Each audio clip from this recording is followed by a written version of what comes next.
কি নাম আপনার? শুভ। আমি ইরা। আর আপনাকে চেনা চেনা লাগছে, তাই নামটা জিজ্ঞেস করলাম।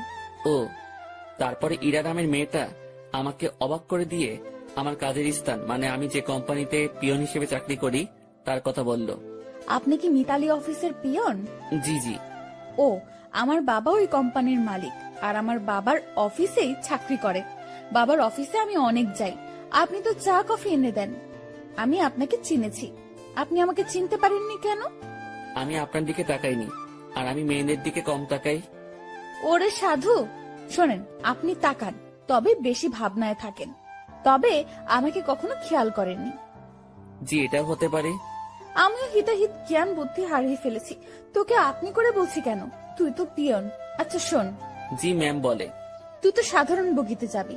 জি ম্যাম। আমি কেবিনে যাব, তুই আমার ব্যাগ দুটো একটু উঠাই দিবি, তারপর তোর আসনে গিয়ে বসবি, ঠিক আছে? জি ম্যাম, ঠিক আছে। রাগ করিস না, কুলি পাচ্ছি না। আর তোকে পেয়েছি, হার কাকে লাগে, চেনা মানুষ তো। জি ম্যাম। এত জিম্যান জিম্যান করিস কেন? জি না। হ্যাঁ ম্যাম, ঠিক আছে, আমি ব্যাগ উঠাই দিব। ওকে ওকে। মালিকের মেয়ে, যথেষ্ট সম্মান দিতে হবে, আর যা বলবে সেটা তো করতেই হবে, না হলে আমার চাকরি তখনই গায়েব। এসব ভেবে লাভ নেই, আর ভাবনাতে হারিয়ে গেলে চলবে না, অ্যাক্টিভ থাকতে হবে। ট্রেন ঢাকা থেকে আসলো, আধ ঘন্টা পর ইঞ্জিন ঘুরিয়ে আবার ঢাকার উদ্দেশ্যে রওনা হবে। আমি ইরা ম্যামের ব্যাগ দুটো তার কেবিনে দিয়ে আসলাম। বকশিস স্বরূপ তিনি আমাকে 50 টাকা দিলেন। কোনো দ্বিধা না করে টাকাটা নিলাম, কারণ আমার আগে থেকে অভ্যাস আছে। টাকা নিয়ে চলে যাচ্ছিলাম, ইরা ম্যাম আবার ডাকলো। এই শোন শোন। জি ম্যাম, বলেন। নামার সময় আবার তুই আসবি, ঠিক আছে? আচ্ছা। আবার ঘুমিয়ে যাস না কিন্তু। না ম্যাম, ঘুমাবো না। ওকে, যা। আমি আমার বগিতে গিয়ে উঠলাম। টিকিট সংগ্রহ করতে আমি অনেক দেরি করে ফেলেছি, তাই সিট হয়নি। পুরো রাস্তাটা দাঁড়িয়ে যেতে হবে। আশেপাশে তাকিয়ে দেখলাম অনেক সিট ফাঁকা। সামনের 2-1 স্টেশন পর এসব সিট আর ফাঁকা থাকবে না, তাই মনে মনে ঠিক করলাম সিটে বসবো না, দাঁড়িয়ে যাব। ট্রেন ছাড়লো, আমি দরজায় দাঁড়িয়ে আছি। ঠান্ডা হাওয়া আমার শরীরটাতে লাগছে। আমি ভাবনায় আবার ডুব দিলাম। ভাবতে লাগলাম পুরনো দিনের কথা, মাঝে মাঝে নিজের ভবিষ্যতের কথাও ভাবলাম। তাতে যা ফলাফল পেলাম সেটা শূন্য, কারণ ভেতরে খুব হতাশা কাজ করছিল। অর্ধেক পথ আসতেই স্টেশন ছাড়াই ট্রেনটা থেমে যায়। যান্ত্রিক কোনো ত্রুটি হয়েছে হয়তো। 20 মিনিট পার হবার পর খবর পেলাম ভোরের আগে ট্রেন এখান থেকে এক চুলো নড়বে না। আর এখন রাত 1টা বাজে। এক একজন এক এক কথা বলছে। কেউ বলছে লাইনের সমস্যা, কেউ বলছে ইঞ্জিনে। আমি ওইসব কথা থেকে কান ফিরিয়ে নিয়ে নিজের ভাবনাতে আবার মন দিলাম। হঠাৎই এই শুভ, পেছনে তাকিয়ে দেখি ম্যাম দাঁড়িয়ে। জি ম্যাম, বলেন। তুই উঠ। ম্যাম, কিছু লাগবে? না, আমি একটু ট্রেন থেকে নামবো। ম্যাম, বাইরে নামা ঠিক হবে না। যে অন্ধকার, এর মধ্যে কি বিপদ লুকিয়ে আছে কে জানে। কিসের বিপদ? বাইরে সাপ বিচ্ছু অনেক কিছু থাকতে পারে। কিচ্ছু নেই, চল নিচে নামবো। এই হলো আড়ালের ঘরে দুলালি, মন যা চায় সেটাই করবে। ম্যামকে নিয়ে ট্রেন থেকে নামলাম। নেমে দেখি অনেকেই নিচে দাঁড়িয়ে আছে। কেউ বাসায় ফোন করে সমস্যার কথা বলছে, আবার কেউ সিগারেট টানছে। ম্যাম আমার সাথে কথা বলা শুরু করলো। দেখ, জায়গাটা অনেক সুন্দর, তাই না? অন্ধকারে তেমন কিছুই তো দেখা যাচ্ছে না। চোখ না, মন দিয়ে দেখতে হয়। তবে ম্যাম, আকাশটা বেশ সুন্দর লাগছে, অনুজ্জ্বল তারাগুলো দেখা যাচ্ছে। আমি তো অনুজ্জ্বল অনেক কিছু দেখতে পারছি। কি ম্যাম? এই যে দেখ, একটা টি স্টল, চল যাই। এখন ওখানে গিয়ে কি হবে? চা খাবো, চল চল, বেশ মজা হবে। শীতের মধ্যে এত রাতে বাইরে চা খাওয়ার মজাটাই আলাদা। আমি তো আর মানা করতে পারবো না, মানা করলেই বকা দিবে। কেন যে এর সাথে দেখা হয়ে গেল, মনে হচ্ছে বাকি রাতটাই বেশ প্যারায় রাখবে। টি স্টলের কাছে পৌঁছাতে দেখি কিছু যাত্রী এখানে আগে এসেছে। এই দোকানটার আশেপাশে আর একটা দোকানও নেই। হাতে চা নিয়ে আমি দোকানিকে বললাম, চাচা, এমন একটা জায়গায় দোকান দিয়েছেন কি মনে করে? বাবা, সে অনেক কাহিনী, বাজারে দলাদলি চলে। আমার লোকজন না থাকায় ওখানে দোকানটা নেওয়া হয়নি। রাগের মাথায় নিজের জায়গাতেই দোকানটা নিয়ে বসেছি। বাহ, বেশ করেছেন। তা চলে কেমন? আলহামদুলিল্লাহ, ভালোই চলে। একটা কথা বলি, রাগ করে এখানে দোকান দিয়ে ভালোই করেছেন। এর জন্য আপনার হাতে চা খেতে পারলাম। আরো কিছুক্ষণ কথা হলো, বিলটা আমি দেই। ম্যাম আর আমি চলে আসি। ওনার সাথে আড্ডা দিতে খুব ইচ্ছে করছে, কিন্তু মালিক পক্ষের লোক, আগ বাড়িয়ে কথা বলাটা বেয়াদবি হবে। আমি কিছু বলছি না, চুপচাপ তার পেছন পেছন হাঁটছি। আমার চুপ থাকা দেখে ম্যাম হয়তো কিছু একটা ভাবছে। আমাকে বলল, কি রে, কথা বলতে পারিস না? দোকানের সাথে তো বেশ জমিয়ে কথা বললি, এখন চুপ কেন? ম্যাম কি বলবো? সেটা কি আমাকে বলে দিতে হবে? দোকানে কি তোকে কিছু বলেছিল? না। তো কিছু বল, সারা রাত তো এভাবে চুপ থাকতে পারবো না। আপনি রাজশাহীতে কোথায় আসছিলেন? আর বলিস না, আমার একটা বান্ধবীর বিয়ে হলো, বিয়েতে আসছিলাম। ও। তুই বিয়ে করেছিস? না ম্যাম। কেন? কাকে বিয়ে করব? কাকে করবি মানে? দেশে কি মেয়ের অভাব পড়ছে? আসলে সেটা না। তো কি? আমার পরিবার নেই, আমার বিয়ে করা একটু সমস্যা। তো সমস্যার কি আছে? দেশে অনেক মেয়ে আছে যাদের পরিবার নেই, তাদের মধ্যে একজনকে বিয়ে করবি। ম্যাম ওইরকম হলে আমি করব না। কেন? সেটা না বলি। ওই সব বলতে হবে। মাথায় একটা দুষ্ট বুদ্ধি এলো। আমি বললাম, ম্যাম আপনার মতো সুন্দরী পেলে ভেবে দেখতে পারি। তোর ভাবা লাগবে না, আমার মতো কেউ তোর দিকে তাকাবেও না। সেটা আমার জন্যই ভালো। কেন? তাহলে আর বিয়ে করা লাগবে না। হয়েছে ভাই, থাম এবার। চল লাইনের ওই পাশটাই ঘুরে আসি। ইরা ম্যাম যেদিকে যাচ্ছে আমিও তার পেছন পেছন ছুটছি। একবার বললাম যে বাকি রাতটুকু ঘুমিয়ে নেন, তখন আমাকে ধমক দিয়ে বলল, সে কি আমার আদেশ মেনে চলবে? পরক্ষণই ভাবলাম, তাই তো, সে আমার কথা মানবে কেন? সে তো মালিক পক্ষের লোক। লাইনের অন্য পাশটায় চলে আসলাম। এই পাশটায় ফাঁকা জায়গা নেই, কাছে একটা গ্রাম দেখা যাচ্ছে, আর লাইনের পাশ দিয়ে একটা রাস্তা গ্রামের ভেতরে চলে গেছে। চল রাস্তাটা দিয়ে গ্রামের ভেতর যাই। না ম্যাম, এত রাতে যাওয়া ঠিক হবে না। আমি কি বলছি তোকে? জি ম্যাম, চলেন। এই হলো মেয়ে মানুষ, ভালো মন্দ কিছুই বোঝে না। তারপর যদি এরকম ধনী করে মেয়ে হয়, তাদের মাথার তার দুই একটা কমই থাকে। এরা পুরো পৃথিবীকে নিজের মনে করে আর ভাবে সেই সব থেকে ক্ষমতাধর ব্যক্তি। দুজনে অনেকটা হাঁটলাম। এখন আমরা হাঁটছি গ্রামের ভেতরে। পুরো গ্রাম নিস্তব্ধ, কোথাও কোনো সারা শব্দ নেই, শুনশান পরিবেশ। ম্যাম মাঝে মাঝে আমার সাথে কথা বলছে। এক সময় আমরা ভালোই কথা বলতে শুরু করি। ম্যাম আমাকে বলল, তুই কি সারা জীবন এইভাবেই কাটাবি? জানি না। জানিস না মানে? আমার ভাগ্যে কি আছে আমি কিভাবে বলবো? তাও সবার তো অনেক ফিউচার প্ল্যান থাকে, তোর নেই? না। অদ্ভুত। আচ্ছা ম্যাম, একটা জিনিস আমার কাছে খুব খারাপ লাগছে। কি? বললে রাগ করবেন না তো? না, বল। স্টেশনে যখন আপনাকে দেখলাম তখন একটা জিনিস খেয়াল করেছি। কি খেয়াল করেছিস? আপনার সৌন্দর্যের সাথে আপনার আধুনিক সাজগোজ একদমই বেমানান। কি বলিস? সবাই তো খুব প্রশংসা করে। সবার চোখ নেই তাই। তো কেমন সাজলে আমাকে ভালো লাগবে? অতি সাধারণ। যেমন? এই যে হেয়ার কালার করেছেন, এটা চুলের সৌন্দর্য নষ্ট করেছে। আপনার ঠোঁটে। এই থাম। জি ম্যাম। তুই অন্ধকারে আমার ঠোঁট কিভাবে দেখলি? ওই যে বললাম না, স্টেশনে দেখেছি। উফ, বাদ দে তোর ডায়লগ, চুপচাপ হাঁটতে থাক। জি ম্যাম, আর সামনে না এগোই, আমরা চলে যাই। আর একটু যাব, তারপর ফিরবো। পরিবেশটা ভালোই লাগছে, রাতে এইভাবে গ্রামের মধ্যে দিয়ে কখনো হাঁটিনি। আমরা হাঁটতে হাঁটতে আরো সামনে এগোলাম, আর হঠাৎ দুজন লোক লাইট নিয়ে আমাদের সামনে আসলো। তাদের হাতে মাছ ধরার পলো, মাছ ধরতে যাচ্ছে মনে হয়। এই তোমরা কারা? এই গ্রামে আগে কখনো দেখিনি তো। ভাই, আমরা আসলে ট্রেনে যান্ত্রিক ত্রুটির কারণে মাঝপথে দাঁড়িয়ে গেছে, আর ট্রেন থেকে নেমে আমরা একটু হাঁটতে আসছি। এই তোমরা থামো, সব বুঝে গেছি সব, চলো আমাদের সাথে। কোথায় যাব? কোনো কথা না, চলো। লোক দুটো আমাদেরকে একটা বাড়ির ভেতর নিয়ে আসলো। আমি মনে মনে আল্লাহ আল্লাহ করছি, কি যে হবে। গ্রামের মানুষ এসব কিছুতে বেশ সিরিয়াস। রাত করে মেয়ে নিয়ে বাইরে দেখলে উল্টাপাল্টা ভাববে। আমাদের বেলায় ঠিক তাই হয়েছে। এরা শুধু আমার দিকে তাকিয়ে বারবার দেখছিল। আমিও মনে মনে বলছি, দেখেন কেমন লাগে। একজন বাড়ির গিন্নিকে ডাকা শুরু করলো। বুঝলাম এটা তার নিজের বাড়ি। লোকটির বয়সে আমাদের তাকিয়ে বলল, এরা কারা? ওরা বাড়ি থেকে পালায় আসছে, ওদের তুমি ঘরে নিয়ে যাও, আমি হুজুরের ডাইকা নিয়ে আসি। ভাই ভাই, হুজুরে ডেকে কি করবেন? বিয়া করায় দেবো তোমাদের। ভাই ভাই শোনেন, উনি আমার কিছু না, আমরা পালাই আসিনি। উল্টা পাল্টা কথা কইও না, চুপ থাকো। একটা মায়া তোমার সাথে এত রাতে ঘুরে, এর মানে কি আমরা বুঝি না? ভাই ভাই এমন কইরেন না। চান মিয়া, তুমি ওদের ঘরে নিয়ে যাও, আর বউ আমি যাইতেছি হুজুরের ডাকতে। আমাদের কাছে একজনকে রেখে লোকটি অন্ধকারে হাওয়া হয়ে গেল।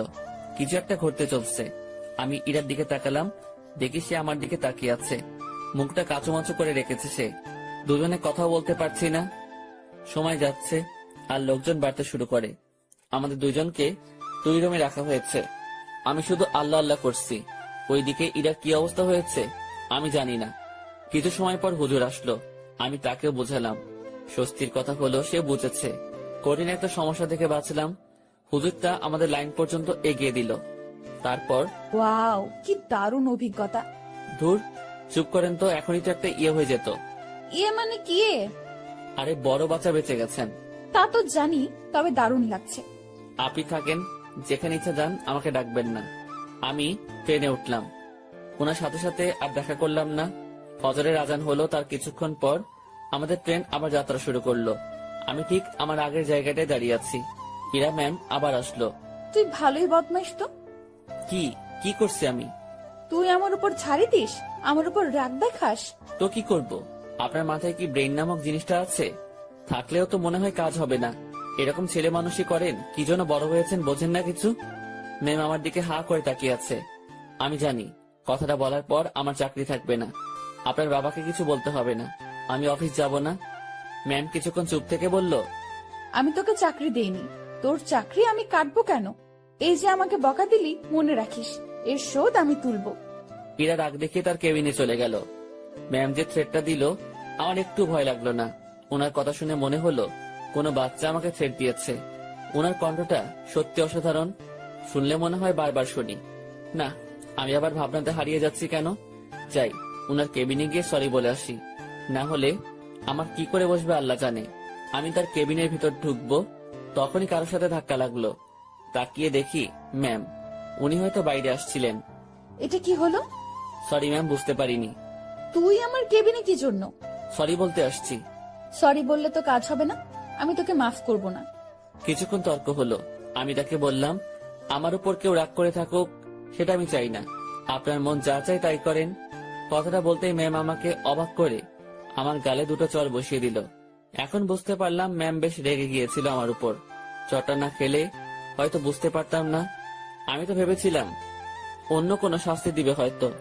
চড় মারার পর ম্যাম আরো বলল, তুই আমার বেস্ট ফ্রেন্ড হবি? এমন থাপ্পড় খাওয়ার পর এরকম প্রস্তাব পাবো ভাবতেও পারিনি। মনে মনে ভাবছি, আমি তার সাথে কেন বন্ধুত্ব করতে যাব? তার চালচলন আর আমার চালচলন রাত দিন তফাৎ।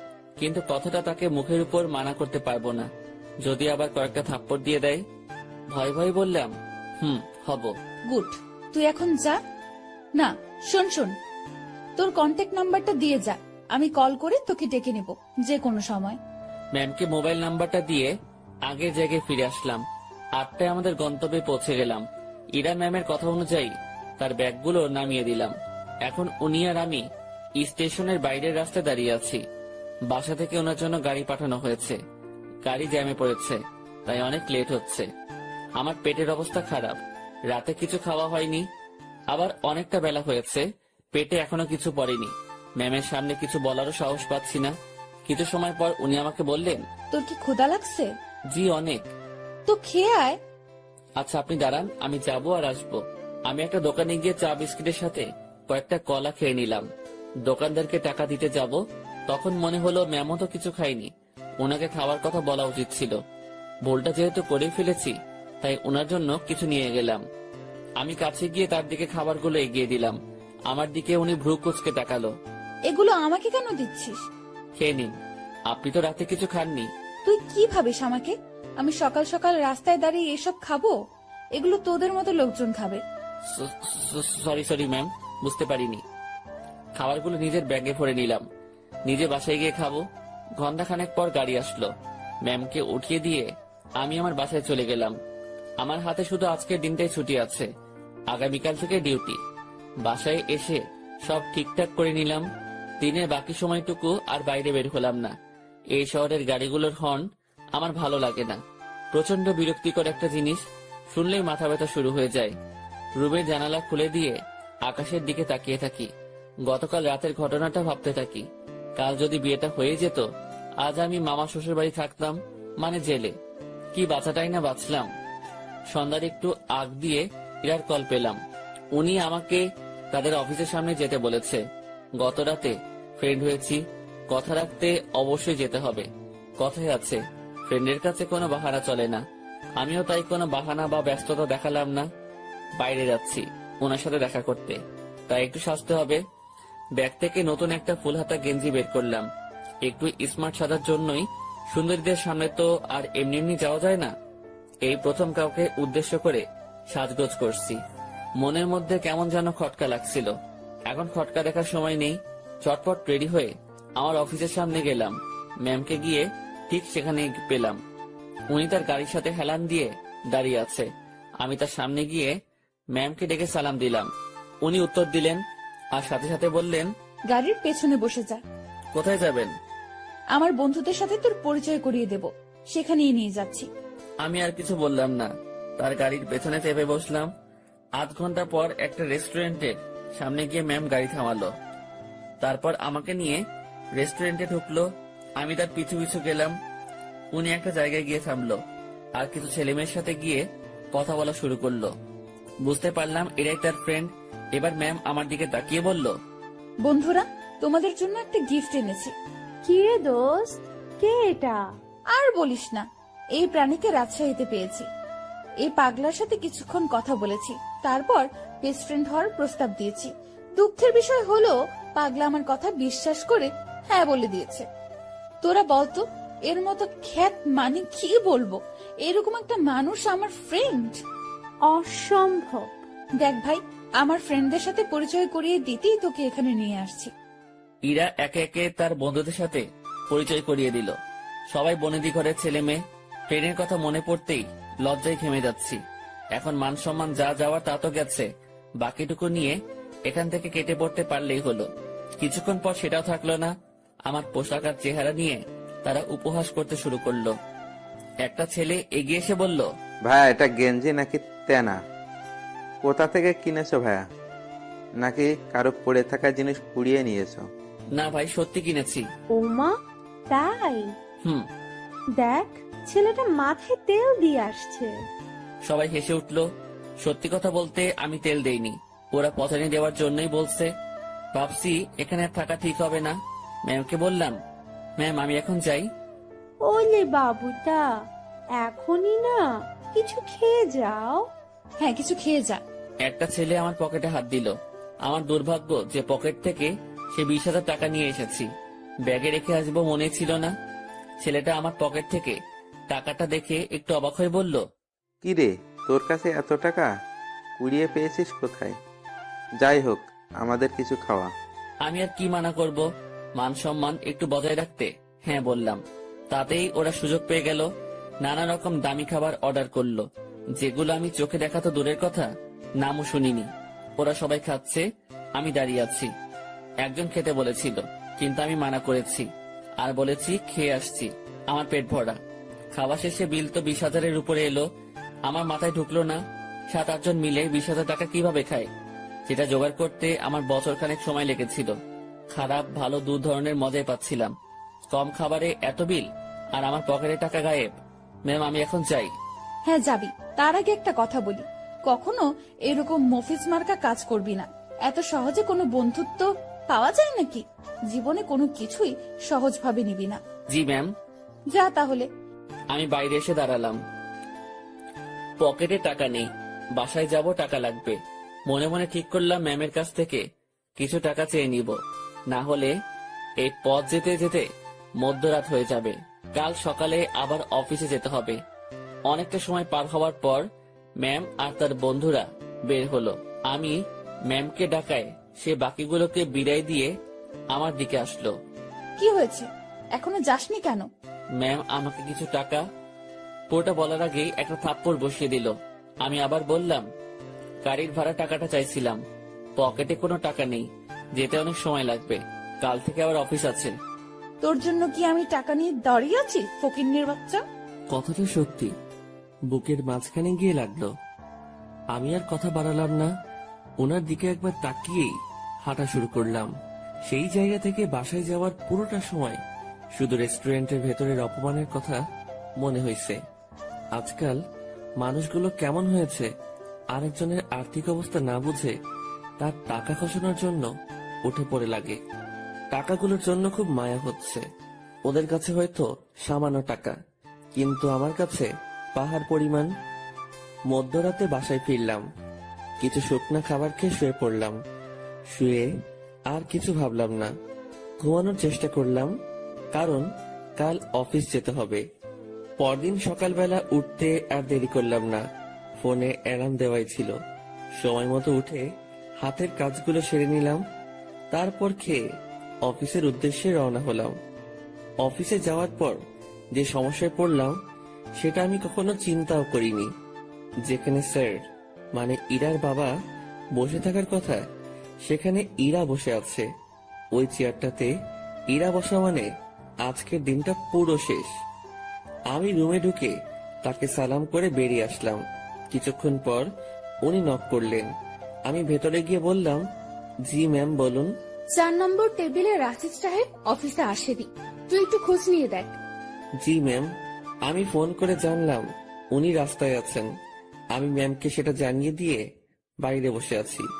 সেই মুহূর্তে জেনারেল ম্যানেজার আমাকে ডাকলেন কফি এনে দিতে।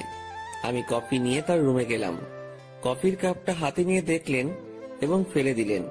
কি হয়েছে এটা বলার সাথে সাথে উনি আমাকে চর বসিয়ে দেন আর বলেন, কফির উপর মরা মাছি পড়ে আছে, দেখিস না? সরি স্যার, দেখতে পাইনি। উনি আমার কলার ধরলেন। আমি যদি এটা খেয়ে ফেলতাম, তারপর যদি অসুখ করতো, তুই কি করতিস তখন? স্যার মাফ করে দেন, দেখতে পাইনি। উনি অনেক বাজে বাজে বকা দিচ্ছিলেন। অফিসের মধ্যে একটা শোরগোল বেঁধে গেল। ইরা ম্যাম তার কেবিন থেকে উঠে আসলেন। সবাই মিলে দোষটা আমাকে দিচ্ছিল। এখন ভয় লাগছে যে ম্যাম চটটা মেরে হয়তো বিদায় করে দিবেন। তারপর ম্যাম সবকিছু শুনলেন, আমার থেকেও আর ম্যানেজারের থেকেও। সব শোনার পর যা করলেন দেখে তো আমি হতবাক। পরপর 2টা চর বসিয়ে দিলেন ম্যানেজারের গালে। আমি কিছু বলার আগেই এখান থেকে বের হবেন। আর হ্যাঁ, বাকি সবাইকে বলছি, এটা নিয়ে কোনো কথা হবে না। সমস্যা হয়েছে, সমাধান করেছি। সমালোচনা করে ভালো জিনিস খারাপ বানাবে তো পাবলিক, বুঝবা? কত ধানে কত চাল। যার যার কাজে যাও, অনেক সময় নষ্ট হয়েছে। কিছুক্ষণ ছড়ের পর অফিস স্বাভাবিক, আগের মতো কাজ চলছে। কিভাবে সব সামনে নিলাম। হুটহাট ম্যানেজার শেখত, সাথে 2টা থাপ্পড়। বিচারটা যাই করুক, তাহলে আমার সাথে অমন করলো কেন? ভাবতে ভাবতে কোনো উত্তরই খুঁজে পেলাম না। লাঞ্চের সময় আমি বাসা থেকে রুটি নিয়ে আসছি। 2-1জনকে পানি এনে দিয়ে আমি খাওয়ার জন্য বসবো। তখন ম্যাম ডাকলো। মনে মনে ভাবছি খাওয়াটাও কপালে নেই। মুখ ভার করেই ম্যামের রুমে ঢুকলাম। জি ম্যাম, কিছু বলবেন? তুই খাবার খেয়েছিস? জি না। বাসার থেকে খাবার নিয়ে আসছিস নাকি বাইরে গিয়ে খাবি? বাসা থেকে এনেছি। যা, খাবার নিয়ে আমার রুমে আয়। ম্যাম বুঝিনি। আরে হারামি, খাবার নিয়ে আমার রুমে আয়। কথাটা শুনেই ভাবছিলাম আমি ঠিক শুনছি তো। ভাবনাতে আর ডুব দিলাম না। দেরি না করে খাবার নিয়ে আবার রুমে ঢুকলাম। ম্যাম তো দেখি দামি দামি খাবার সব টেবিলে সাজাচ্ছেন। আমাকে দেখিয়ে দেখিয়ে বললেন, এসব আমার মায়ের হাতের রান্না। ম্যাম আমি বাইরে গিয়ে খাই, আপনি খাওয়া শুরু করেন। পানি লাগলে বলবেন। এই, তুই কি এজন্য রেখেছিস? আচ্ছা, তোর খাবারের বাটিটা আমার হাতে দে তো। আমি তেমন কিছু আনিনি, ওই রুটি। আমি দেখবো, দে। ভয়েই বাটিটা ওনার হাতে দিলাম। লজ্জায় তো মাথা কাটা যাওয়ার অবস্থা। বাসায় কিছু ছিল না, তার উপর টাকাও নেই। রুমে পেঁয়াজ মরিচ ছিল, সেগুলো কেটে তেল আর লবণ দিয়ে মাখিয়ে নিয়ে আসছি। ম্যাম যদি সেটা দেখে তো। কথাটা ভাবতে ভাবতেই বাটির ঢাকনা খুলেই উনি চোখ বড় বড় করে ফেলেন। খাবারটা কিছুক্ষণ তাকিয়ে থেকে দেখে আবার আমার দিকে তাকালেন। কি রে, এগুলো কি? ম্যাম আসলে রুমে কিছু ছিল না, তারপর টাকাও নেই। রুমে আটা ছিল তো, ওইটা দিয়ে আর কি একটা ব্যবস্থা করে নিয়ে আসছি। ম্যাম আমার বাটিটা টেবিলে রাখলেন। তারপর উনি তার চেয়ারে বসে পড়লেন। আমি দাঁড়িয়ে আছি। উনি একবার আমার দিকে তাকাচ্ছেন আর একবার আমার খাবারের দিকে তাকাচ্ছেন। আমি ওনার সামনে এখন লজ্জাতে ইমিটিমিটি হাসতেছি। উনি কিছু সময় চুপ থাকার পর মুখ খুললেন। এই যে, এই খাবারগুলো তোর। ওনার খাবার আমার দিকে এগিয়ে দিলেন। আমি টেবিলের কাছে গিয়ে হাত দিয়ে নিজের বাটিটা নিয়ে বললাম, আমি যেটা এনেছি সেটা না খেলে আমার পেট ভরবে না, আর আপনার খাবার খেলে আমার পেট খারাপ হতে পারে। এত ভালো জিনিস কখনো খাওয়া হয়নি তো, পেট খাবারটা সহ্য করতে নাও পারে। গতকালের রাতটা একটু দেখিয়ে রুম থেকে বেরিয়ে আসলাম। নিজের খাবার খেয়ে আবার কাজে মনোযোগ। কার কি লাগছে, কে কি চাচ্ছে, সব দেখাশোনা করছি। দুপুরের পর ম্যাম আমাকে আর ডাকেননি। বুঝতে পারলাম তিনিও কিছুটা বুঝতে পেরেছেন আমার কষ্টটা।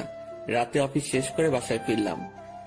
পাশের বাসার পরিচিত একজনের কাছ থেকে টাকা ধার নিয়ে মাছ কিনে নিয়ে এসে রান্না বসিয়ে দিলাম। তখন রাত প্রায় 10টার কাছাকাছি। চুলোয় রান্না বসাবে সেই সময় ফোন আসলো। ম্যাম ফোন করেছে, নাম্বারটা সেভ করে রেখেছি।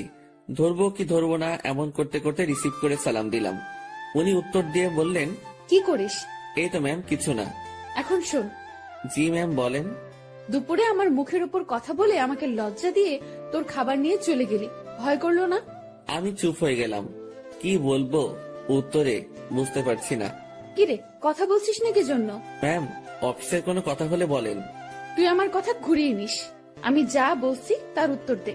জি ম্যাম, বলেন। ওভাবে খাবার নিয়ে চলে গেলি কেন? আপনার খাবার খেয়ে আমার ক্ষুধা মিটতো না। তাই না? জি। আমি বুঝতে পেরেছি, তুই আমার উপর রাগ দেখাচ্ছিস। সুযোগ ভালোই কাজে লাগাচ্ছিস। এখানে কিসের সুযোগ ম্যাম? আপনি আমাকে এখন মানা করে দিলে আমার সাথে তো আপনার এখনই কোনো অফিসিয়াল সম্পর্ক থাকবে না। ক্ষমতা আপনার হাতে, সুযোগ আপনার হাতেই। চুপচাপ রান্না শেষ করে খেয়ে আমাকে কল দিবি। ম্যাম, অফিসের কোনো বিষয়ে কথা বলবেন? না। তাহলে ফোন দিয়েন না, আমিও দিব না। তোর 24 ঘন্টাই ডিউটি। আমি ফোন দেওয়ার পর সময়টুকু অফিসিয়াল, ওকে? তাহলে বেতন বাড়িয়ে দিয়েন। ঠিক আছে, দিব। ঠিক আছে, দিব। তুই অবশ্যই ফোন করবি। আর হ্যাঁ, কাল অফিসে আসার সময় দুপুরের খাবার আনবি না। কেন ম্যাম? অফিসে না খেয়ে কাজ করতে হবে? তোর জন্য আমি খাবার নিয়ে যাব। ম্যাম, ওসব খাবার টাবার বাদ দিন, আমি আমার খাবারে সন্তুষ্ট। তুই যদি কাল অফিসে তোর রান্না করা কিছু নিয়ে আসিস তো মনে রাখবি, তোকে শুধু অফিস থেকে না, দুনিয়া থেকেই বিদায় করে দিব। আমি কিছু বলতে যাব তখনই ম্যাম ফোনটা রেখে দিল। তুই যদি কাল অফিসে তোর রান্না করা কিছু নিয়ে আসিস তো মনে রাখবি, তোকে শুধু অফিস থেকে না, দুনিয়া থেকেই বিদায় করে দিব। আমি কিছু বলতে যাব তখনই ম্যাম ফোনটা রেখে দিল। মনে মনে ভাবছি, এত আদিক্ষেতা দেখানোর কি আছে? আমি তার অফিসের সামনে একজন পিয়ন, আর এমন ব্যবহার করছে। মনে হয় না, ছি ছি ছি, কি সব কথা ভাবছি আমি। পরদিন সকাল সকাল উঠে আর রান্না করলাম না। সকালে নাস্তাটা বাইরে করেই অফিসে রওনা হলাম। অফিসে গিয়ে দেখি ম্যাম আগে এসেছেন। প্রতিদিনের মতো হাজিরা দিলাম। উনি আমাকে দেখে তেমন কিছু বললেন না। দুপুর পর্যন্ত স্বাভাবিকভাবেই কাজ করলাম। দুপুরের খাবার সময় ম্যাম তার রুমে ডাকে। আমি জানি উনি আমার জন্য খাবার নিয়ে আসছে। খুব লজ্জা লাগছিল। রুমের একপাশে খাবার খাওয়ার জন্য সুন্দর একটা ব্যবস্থা ছিল। ম্যাম আমাকে ওখানটায় বসতে বলে, আর আমার সামনাসামনি উনিও বসে যান। উনি একটা প্লেটে খাবার নিয়ে আমাকে দেয়, আরেকটা উনি নেন। আমি প্লেটে হাত দিতে পারছিলাম না, খুব ভয় কাজ করছিল। এত বড় একজন মানুষের সামনে খাবার খাওয়া চারটেখানি কথা না, তার উপর সামনে এত সুন্দরী মেয়ে বসা। ম্যাম আমার দিকে খেয়াল করে বলল, তুই হাত দিয়ে খাবি না খাওয়াই দিব? জি না ম্যাম। একটা কথা, কি? আমি খাবার বাইরে নিয়ে গিয়ে খাই। এখানে খাইতে তোর সমস্যা কোথায়? ম্যাম, সত্যি বলতে ভয় করছে। কি ভয়? আরে ভয় কি জন্য পাচ্ছিস? আপনার সামনে এভাবে খাওয়া। তো কি হয়েছে, খা। ম্যাম, বাইরে যাই। শুভ, আমি এক কথা 100 বার বলতে পারবো না। আমি আর কথা বাড়ালাম না, ভয়ে ভয়ে খাওয়া শেষ করলাম। ম্যাম ছোট বাচ্চাদের মতো খাচ্ছিলেন, দেখতে বেশ মজাই লাগছিল। ম্যাম খাওয়ার দৃশ্যটা দেখতে গিয়ে তার চোখে চোখ পড়ে যায়। আমার বুকটা তখন ভয়ে ধুপ করে উঠেছিল। ইশারায় বলেছিলেন, কি হয়েছে? আমি মাথা নাড়িয়ে মানা করে বলি, কিছু না। খাওয়া শেষে, তুই বাসায় যা, তোর ছুটি। জি ম্যাম। কেন? আমি দিয়েছি তাই। বাসায় তো কোনো কাজ নেই আমার। এত কথা বলতে তোকে কে বলেছে? যা, সোজা বাসায় যাবি, কোথাও যেন দেরি না হয়। আমার ছুটিতে বাকি সবাই একটু অবাক হলো। আমি জানি না ম্যাম, আমার কাজগুলো কাকে দিয়ে করিয়ে নিবেন। উনি যেভাবে কাজ করেন, যে কেউ দেখলে অবাক হবে। আমি বাসায় এসে বিছানায় আরাম করছি। মাথার উপর ফ্যানটার দিকে তাকিয়ে অন্য একটা ভাবনায় ছিলাম। নির্দিষ্ট কোনো ভাবনা না, একদমই এলোমেলো। বাংলায় এই ভাবনাকে কি বলে বা কিভাবে ব্যাখ্যা করে আমি জানি না। এই জিনিসটা ভাবতে ভাবতে আমার চোখটা বন্ধ হয়ে আসে। জানি না কতটা সময় ঘুমিয়েছি। হঠাৎ আমার কানে কোনো একটা শব্দে বেজে ওঠে। চোখ খুলে বুঝতে পারি ফোনটা বাজছে। ফোন হাতে নিয়ে আবছা চোখে দেখি ম্যাম কল করেছে। ফোনটা রিসিভ করলাম। কই তুই? কই আবার, আপনি তো ছুটি দিয়েছেন। বাসায় আসছি। তুই কি ঘুমাচ্ছিস? হ্যাঁ। আমি কি তোকে ঘুমানোর জন্য ছুটি দিয়েছি? তাহলে? বাসায় যেতে বলেছি শুধু। জি ম্যাম, আমি তো আপনার কথা সোজা বাসায় আসছি, আর বাসায় কাজ নেই, তাই একটু। তুই চুপ কর। শোন, জি বলেন। আমাদের অফিস থেকে দক্ষিণ থেকে যে লেকটা আছে তুই চিনিস? জি ম্যাম। তুই আয়, আমি তোর জন্য অপেক্ষা করছি। কেন ম্যাম? তোকে আসতে বলছি না আমি? জি ম্যাম, এই তো আসছি আমি। এবার বুঝলাম আমাকে ছুটি দেওয়ার কারণটা কি ছিল। আমার কাছে এটাও একটা ডিউটি, কিচ্ছু করার নেই, যেতেই হবে। যেমন ছিলাম তেমনই বেরিয়ে গেলাম। গতদিনের মতো আর সেজেগুজে বের হলাম না, যদি আবার অপমান করে। পকেটে টাকা আছে, তবুও হেঁটে যাচ্ছি। এই মাসের বেতন পেতে অনেক দেরি, তাই এমনি টাকা খরচ করা চলবে না। আমি ম্যামের কথা মতো সেই লেকের পাড়ে পৌঁছে যাই। এর মধ্যে ম্যাম আমাকে দুবার কল করেছিল, শুধু জেনেছিল আমি কই আছি। লেকের পাড়ে যেতেই দেখলাম অনেকেই বসে আড্ডা দিচ্ছে, অনেক বাচ্চারও আসছে। আমি ম্যামকে খুঁজছিলাম, আমাকে দেখে ম্যামই আমাকে ডাকে। আমি ওনার দিকে এগিয়ে যাই। উনি ঘাসের উপর বসা ছিলেন। একটু দূর থেকে মনে হচ্ছিল কোনো কারণে মনটা খারাপ। আমি তার পিছে গিয়ে দাঁড়ালাম। বস এখানে। আমি বসার পর, জি ম্যাম বলেন। আমি বুঝলাম না, 10 মিনিটের রাস্তা 1 ঘন্টা লাগে কিভাবে? আসলে ম্যাম কি বলবো, হেঁটে আসছি। তুই হেঁটে আসছিস কি জন্য? টাকা নাই? আছে, তবে খুবই অল্প। খরচ করলে বড়সড় বিপদে পড়তে হবে। আপনার মন খারাপ দেখছি। ম্যাম কিছু হয়েছে কি? তোর জন্য। ম্যাম আমি কি করেছি? অনেক লেট করছিস। জি সরি। উঠে দাঁড়িয়ে কান ধরে থাক। ম্যাম এটা। আমি উঠতে বলেছি। আমি উঠতে যাব তখনই ম্যাম আমাকে বসতে বলে। টাকা আছে তো, তাই না? হ্যাঁ আছে। চল আইসক্রিম খাবো। আমার টাকা দিয়ে? তো কখনো কোনো মেয়েকে বিল দিতে দেখেছিস তুই? না। তো আমার কাছে চাইবি না। চল আইসক্রিম খাবো। ম্যাম ম্যাম শোনেন, একটু মনটা নরম করেন। টাকাগুলো গেলে খুব সমস্যায় পড়বো। সেটা তো আমি জানি না। তুই আমার বেস্ট ফ্রেন্ড, বেস্ট ফ্রেন্ডের জন্য সবাই জান দিয়ে দেয়, আর আমি তো তোর কাছে টাকা চাইছি। জানতো না, আর সময় হলে জানটাও দিয়ে দিবি। অসহায়ের মতো দাঁড়িয়ে আছি। এখন আমার পকেটের 12টা বাজবে। ম্যাম আর আমি আইসক্রিম খেলাম। আমাদের মধ্যে কোনো কথা হচ্ছিল না, দুজন শুধু হাঁটছিলাম, আর মাঝে মাঝে দরকার হলে উনি নিজে থেকে কথা বলছিলেন। লেকের পাড় থেকে বের হয়ে রাস্তায় আসলাম। উনি গাড়ি নিয়ে আসছেন, দেখে মনে হচ্ছে চলে যাবেন। ম্যাম তাহলে আপনি যান, আমি চলে যাই। এই কই যাস তুই? বাসায়। না, গাড়িতে ওঠ। কোথায় যাবেন? Long drive. না ম্যাম আপনি যান, আমি বাসায় চাই। ব্রেকআপ, যা বাসায় যা, বাসায় গিয়া মর। ম্যাম রাগ করে গাড়িতে হেলান দিয়ে দাঁড়ালো। এরকম অবস্থায় তো রেখে যাওয়া যায় না। আমি তার দিকে একটু এগিয়ে গেলাম, আর উনি যে একটা শব্দ বলেছেন সেটার মানে জানার জন্য তাকে প্রশ্ন করব। যদিও আমি জানি, তবুও প্রশ্ন করব, যাতে ওনার রাগটা ভেঙে আমার প্রশ্নের উত্তর দিতে মনোযোগী হয়। ম্যাম ব্রেকআপ কি? তুই জানিস না? ন্যাকামো করিস? সত্যি জানি না। তোর আমার যে বন্ধুত্ব আছে সেটা কাটাকাটি, এটার মানে ব্রেকআপ। ওহ ম্যাম, আপনার মধ্যে তো এরকম কিছু নেই। শুভ, আমি তোকে বলছি না তুই আমার বেস্ট ফ্রেন্ড? আপনি তো বলেছেন যে এটা মিথ্যা ছিল। গাড়িতে ওঠ, সব বলছি। কথা বাড়ালাম না। গাড়ির পেছনে দরজা খুলতে যাবো, তখনই। ওই হাদারাম, কি করিস? বসবো না। সামনে। পেছনে কেন? সামনে। হ্যাঁ রে গাধা, ওঠ। গাড়িতে উঠলাম। ম্যাম ড্রাইভিং সিটে আর আমি তার পাশে। সন্ধ্যা হয়ে আসছে। ম্যাম এবার আমার সাথে বেশ ফ্রি ভাবে কথা বলা শুরু করলো। আমি কিন্তু কুমিল্লা যাচ্ছি। এত দূর কেন? আরে লং ড্রাইভ তো, আর রাগ ভাঙাতে সময় লাগবে। কিসের রাগ? তুই আমার উপর রেগে আছিস, আমি জানি। আমি আপনার উপর কি জন্য রাগ করব? ওই যে রেস্টুরেন্টে সেই ঘটনার জন্য। না ম্যাম, কি যে বলেন। ওই দিন আপনারও মজা করেছেন, আমিও মজা পেয়েছি। ওরে শুভ, আমাকে কি বাচ্চা মনে হয় আপনার? এত বড় একটা প্রতিষ্ঠান চালাচ্ছি, আমার মাথায় কি এতটুকু বুদ্ধি নেই যে কোনটা সত্যি আর কোনটা মিথ্যা আমি বুঝবো না? না, বুদ্ধি তো আপনার অনেক আছে। হয়েছে, শোন আমি কি বলি। বলেন। রাতে কি খাবি বল? সন্ধ্যায় তো অনেক কিছু খেলাম, রাতে আর কি খাবো? না, তাও কিছু শুকনো খাবার নেই। আর দুটো পিৎজা। আপনার ইচ্ছা। ম্যাম, ভয় করছে আমার। কেন? আপনার বাবা যদি জানে অফিসের পিয়নকে নিয়ে ঘুরতে বের হইছেন। কিভাবে জানবে? আমি তো বলবো না। আমি যে অফিসে যাব না সেটা তো জানতে পারবে। সেটা আমি দেখে নিব, তোর এত চিন্তা নেই। এখন বল আমাকে মাফ করেছিস কিনা। আপনি তো দোষ করেননি। তোকে যে কি করব আমি, দেখ। আর রাগ করে থাকিস না, ভুল করে ফেলেছি। আমি রাগ করিনি তো। আমি তোর চোখে মুখে রাগ দেখতেছি। আচ্ছা, রাগ নেই আমার উপর, সত্যি তো? হ্যাঁ, সত্যি। সত্য নাকি মিথ্যা সব টের পাবো। আমি যা বলবো সেটা যদি না করিস তাহলেই বুঝবো তুই এখনো রেগে আছিস।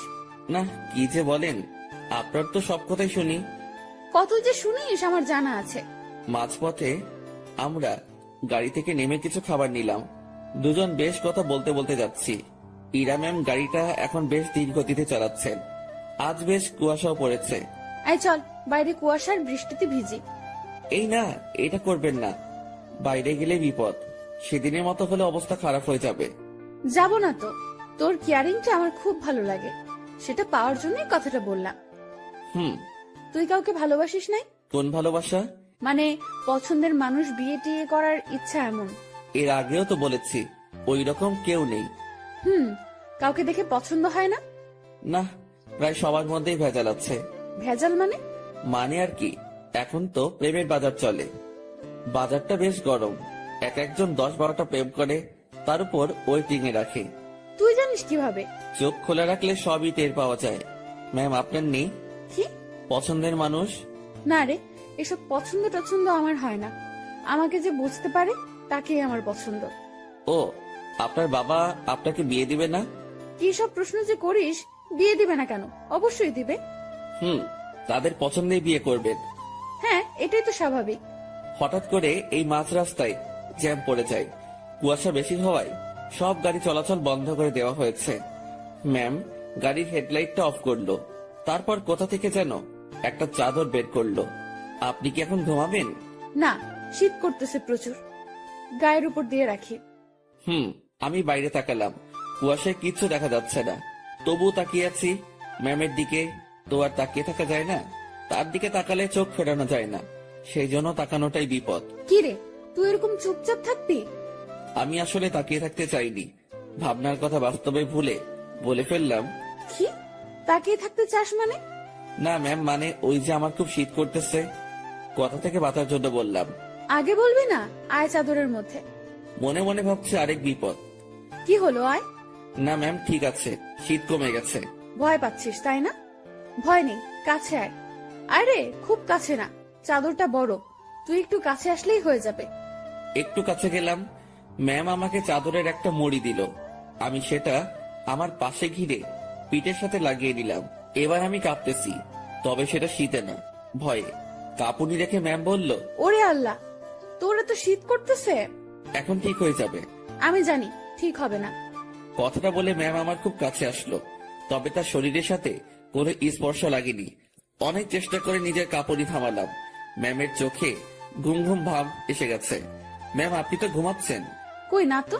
আপনার কি খুব ঘুম পাচ্ছে? অনেক। ম্যাম ধীরে ধীরে বেশ সুন্দরী হয়ে উঠছে। শুনেছি সুন্দরী মেয়ে ঘুমালে আরো বেশি সুন্দরী লাগে। আজ সেটা সামনে থেকে দেখলাম। আমি যদি ওনার বর হতাম, এখন কাছে নিয়ে বুকের মধ্যে রাখতাম। পরক্ষণে মনে পড়ল, কি সব ভাবছি আমি। ছি ছি ছি, এসব কি আসছে মাথায়। ম্যাম ঘুমে আর ঠিক থাকতে পারে না, আমার খুব কাছে আসে, আমার কাঁধের উপর তার মাথা রাখার চেষ্টা করছে। এবার সব ভুলে যাই আমি, নিজে থেকে তার দিকে এগিয়ে যাই, আর উনি তার মাথা আমার কাঁধের উপর রাখে। বুকের মধ্যে হাতুড়ি পেটা হচ্ছে। ওনার নিঃশ্বাস আমার টি শার্টে লাগার পরপরই আমার কেমন যেন একটা অনুভূতি কাজ করছে। না পারছিলাম তখন বুঝতে, না পারছিলাম ভাবতে। কিছুক্ষণ ঘুমানোর পর ম্যাম জাগ না পায়, আমি জেগেই আছি। একটুর জন্য চোখ বন্ধ করিনি। ম্যাম উঠে দেখলো সে আমার কাঁধে মাথা রেখে শুয়ে আছে। ঘাটটা দ্রুত উঠিয়ে দিয়ে বলল, সরি সরি, আমি ঘুমের মধ্যে। ম্যাম, আমি আপনার কাছে গিয়েছি, দেখছিলাম আপনি ঝিমুনি দিয়ে বারবার পড়ে যাচ্ছিলেন। ম্যাম লজ্জা পেয়েছে, লজ্জা মাখা মুখ নিয়ে বলল, রাত অনেক হয়েছে, এখন যা এনেছি সব খেয়ে নি। জি ম্যাম, আপনার ইচ্ছে। তুই সব আমার উপর নির্ভর করিস কি জন্য? নিজে কিছু বলতে পারিস না? জি ম্যাম, এখনই খাবো। এই, সেটা আমার বলার পর। আমরা খাবার খাওয়া শুরু করলাম। হঠাৎ পুলিশ এসে নক করলো। আমরা গাড়ি থেকে নামলাম। ইরা পুলিশের সাথে কথা বলছিল। আপনারা কোথায় যাচ্ছেন? কুমিল্লা 14 গ্রাম। উনি আপনার কে হন? বর। উনি দূরে দাঁড়িয়ে আছেন কেন? ভয় পাচ্ছে নাকি? এই, তুমি এখানে আসো। মনে মনে বলছিলাম, ভয় পাবো না? পুলিশকে কি মিথ্যাটাই না বললো? আপনারা যে স্বামী স্ত্রী সেটা আমি বুঝবো কিভাবে? এইটারও প্রমাণ লাগবে। হ্যাঁ। আমার চাচু আবু সাইদ পুলিশ কমিশনার। কি নাম বললেন? আবু সাইদ।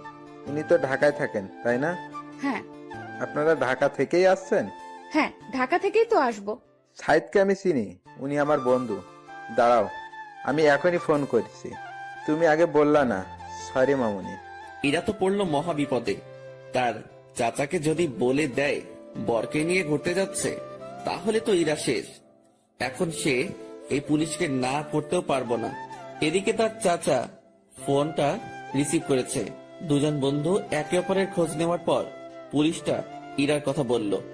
ইরার চাচা বড় সড়ো এক ধাক্কা খেলো। পুলিশ আমাদের বিদায় জানালো। আমরা গাড়িতে গিয়ে বসলাম। ইরা তো ভয় শেষ। একটু পরেই ইরার ফোনটা বেজে উঠলো। তার চাচা কল করেছে। ইরা ফোনটা রিসিভ করলো। তুমি কোথায় আছো, কিভাবে আছো, কার সাথে আছো আমি জানতে চাচ্ছি না। যার সাথে থাকো না কেন তাকে কাল আমাদের বাসায় নিয়ে আসো, ঠিক আছে? জি চাচু। ওকে।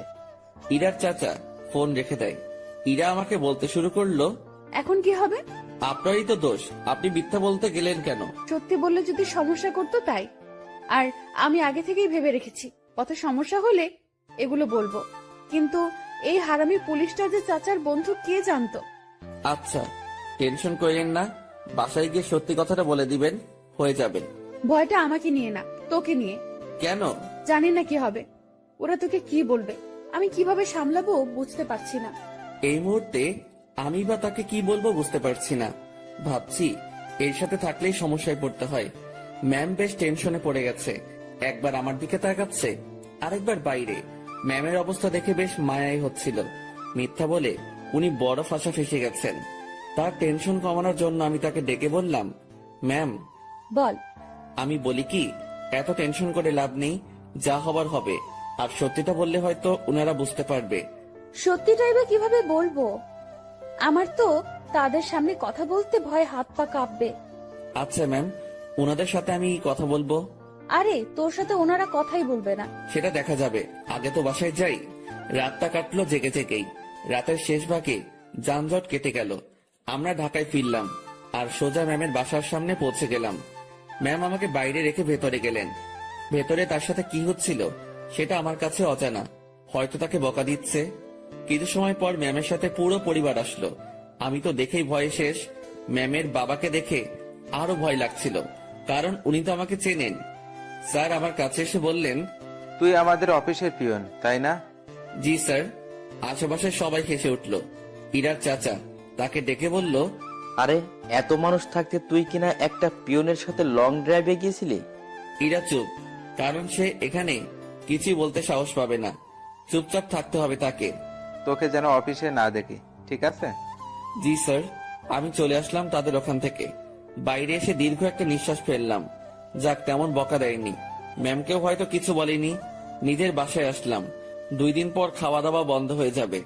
বিছানায় শুয়ে শুয়ে ভাবছি, এখানে না থাকতে পারলে চলে যাব। দিনটা কোনো রকমে পার করলাম।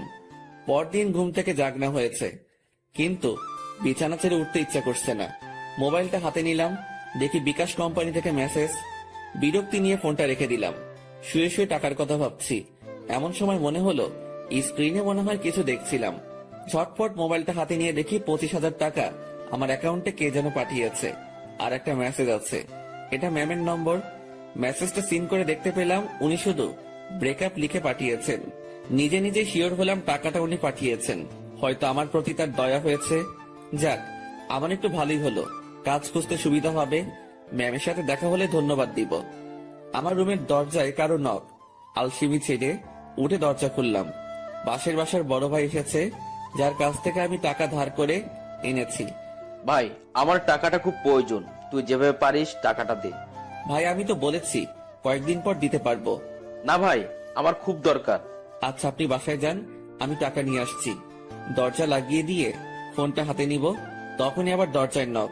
কেমন যেন খুব রেগে গিয়ে দরজাটা খুলেই বলি, আরে ভাই বললাম তো দিয়ে আসবো। একটু ধমকে সুরে বলেছি। আমার এমন করে বলাটা ভুল হয়েছে, কারণ সামনে ম্যাম দাঁড়িয়ে আছে। এখন কি বলবো, কিভাবে কথা কাটিয়ে নিব, এসব ভাবতে ভাবতে ম্যাম নিজে প্রশ্ন করলো, কি সমস্যা, এত রেগে আছিস কেন? আপনি এখানে? আমি বেশ অবাক, কারণ তাকে এখানে এভাবে কখনো আশা করিনি। আমার সামনে থেকে সর কুত্তা, ভেতরে যাব। আমি সরে দাঁড়াতে উনি ভেতরে ঢুকলেন। তারপর আমার বিছানায় নিজের শরীরটা এলিয়ে দিলেন। ফ্রেশ হয়ে নে। আজকে আবার কোথাও যাবেন নাকি? আরে না, তুই যা, ফ্রেশ হয়ে নে, কথা আছে। আচ্ছা, আমি বাইরে থেকে আসছি একটু। ওকে। আমি বাইরে এসে টাকা উঠে বড় ভাইকে থামিয়ে আসি। উনি যদি আবার আসতেন, আমার রুমে মেয়ে দেখে হয়তো ভিন্ন কিছু ভাবতো। রুমে এসে দেখি ম্যাম ঘুমিয়ে গেছে। আমি ফ্রেশ হয়ে নিলাম। কাজ শেষে ওনার দিকে তাকিয়ে ভাবছি, এই মেয়েটার যে কি হয়েছে। উনি চোখ খুলে বললেন, খাওয়া হয়েছে? না। টাকা না পাঠিয়ে দিলাম, এখনো খাসনি কেন? উঠতে তো হবে। যা, বাইরে থেকে খাবার নিয়ে আয়, একসাথে খাবো। ম্যাম, আপনি এই পরিবেশে খেতে পারবেন না। তুই পারলে আমিও পারবো।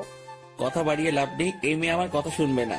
বাইরে গিয়ে টাকা উঠিয়ে ভাইকে দিলাম, আর ম্যামের কথা মতো খাবার নিয়ে আসলাম। খাবারটাও সকাল সকাল বিরিয়ানি। কি নিব ভেবে না পেয়ে এটা নিয়ে ফিরলাম। এসে দেখি ম্যাম আবার বিছানা উঠাচ্ছে। ম্যাম ম্যাম, ছি ছি ছি, কি করেন? এবার এটা যদি আপনার পরিবার জানে তো আমাকে মেরেই ফেলবে। ভাই আপনি যান। ও সরি ম্যাম, আপনি চলে যান। চুপ থাক, খাবার এনেছিস? জি। তোর সাথে তো ব্রেকআপ হয়েছে আমার, তাই না? আমি কিভাবে জানবো? ওই যে সকালে মেসেজ করলাম। ওইটা যে আপনি কি জন্য লেখেন আমি জানি না। ব্রেকআপ হয়েছে তাই লিখছি। ও ভালো। আচ্ছা ম্যাম, আপনি খাবার খেয়ে বাসায় চলে যান। আপনার সাথে থেকে আমার চাকরিটা গেছে, জীবনটা যাক এটা আমি চাই না। চাকরি গেছে তো কি হয়েছে? আপনাকে তো বেতন দেওয়া হয়েছে। এত টাকা কেন দিয়েছেন? 20,000 তোর, আর বাকি টাকা তোর বেতন।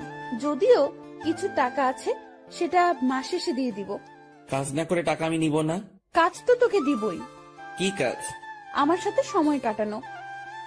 আমাকে তো ইয়ে পাইছেন। মানে কি? মানে বোঝেন না? আমি কি আপনার ওই বিএফ যে এইভাবে সময় দিব? তুই আমার মুখের উপরে কথা বলিস? Sorry ma'am. তোর সাথে কোনো কথা নেই। আপনি যেভাবে এসে আমার বিছানায় শুয়ে পড়লেন, আমি তো বেশ ভয় পেয়েছি, আর এখনো পাচ্ছি। এটা যদি আপনার বাসার কেউ জানতে পারে তো আমাকে এখান থেকে পালাতে হবে। তুই পালিয়ে যাবি তাই না? তো পালাবো না? আমার কি জানের ভয় নেই? কে মারবে তোকে? আপনার পরিবারের সবাই মিলেই মারবে। ভালো তো, মায়ের খাবি। আপনাদের মাইর দিতে ভালোই লাগে না। আমার এখানে থাকলে চলবে না, এই শহর ছাড়তে হবে। কি বললি? ম্যাম বসা থেকে উঠে দাঁড়ালো। আপনার টর্চারে এখান থেকে পালাতে হবে। ও তাই? হুম। এখান থেকে যেন পালাতে না পারিস সেই ব্যবস্থা তো করতেই হয়। ম্যাম আমার দিকে এগিয়ে আসছে। একটু ভয় পেয়ে বললাম, মারবেন নাকি? না, অন্য কিছু করব। আপনি এভাবে তাকিয়ে আছেন কেন?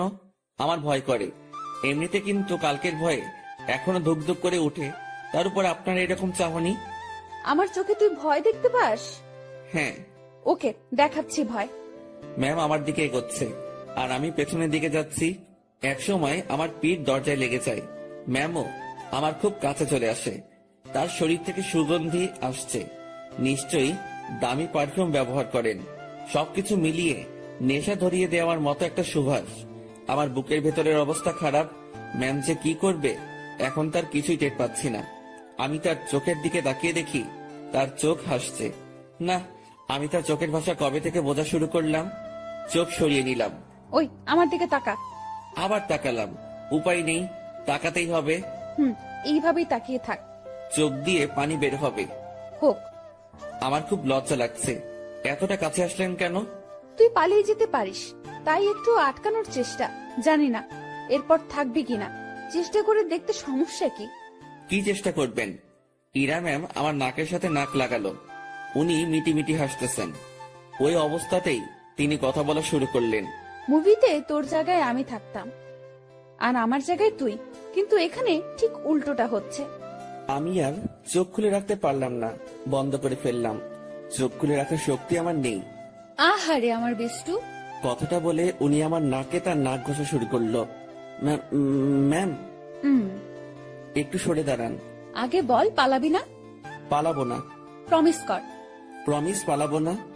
এভাবে হবে না। তাহলে ইরা তার জামাটা সরিয়ে বলল, নাভি টাচ করে বলতে হবে। ওনার নাভি দেখেই আমি চোখ সরিয়ে ফেলি। অসম্ভব সুন্দর একটা জিনিস দেখলাম।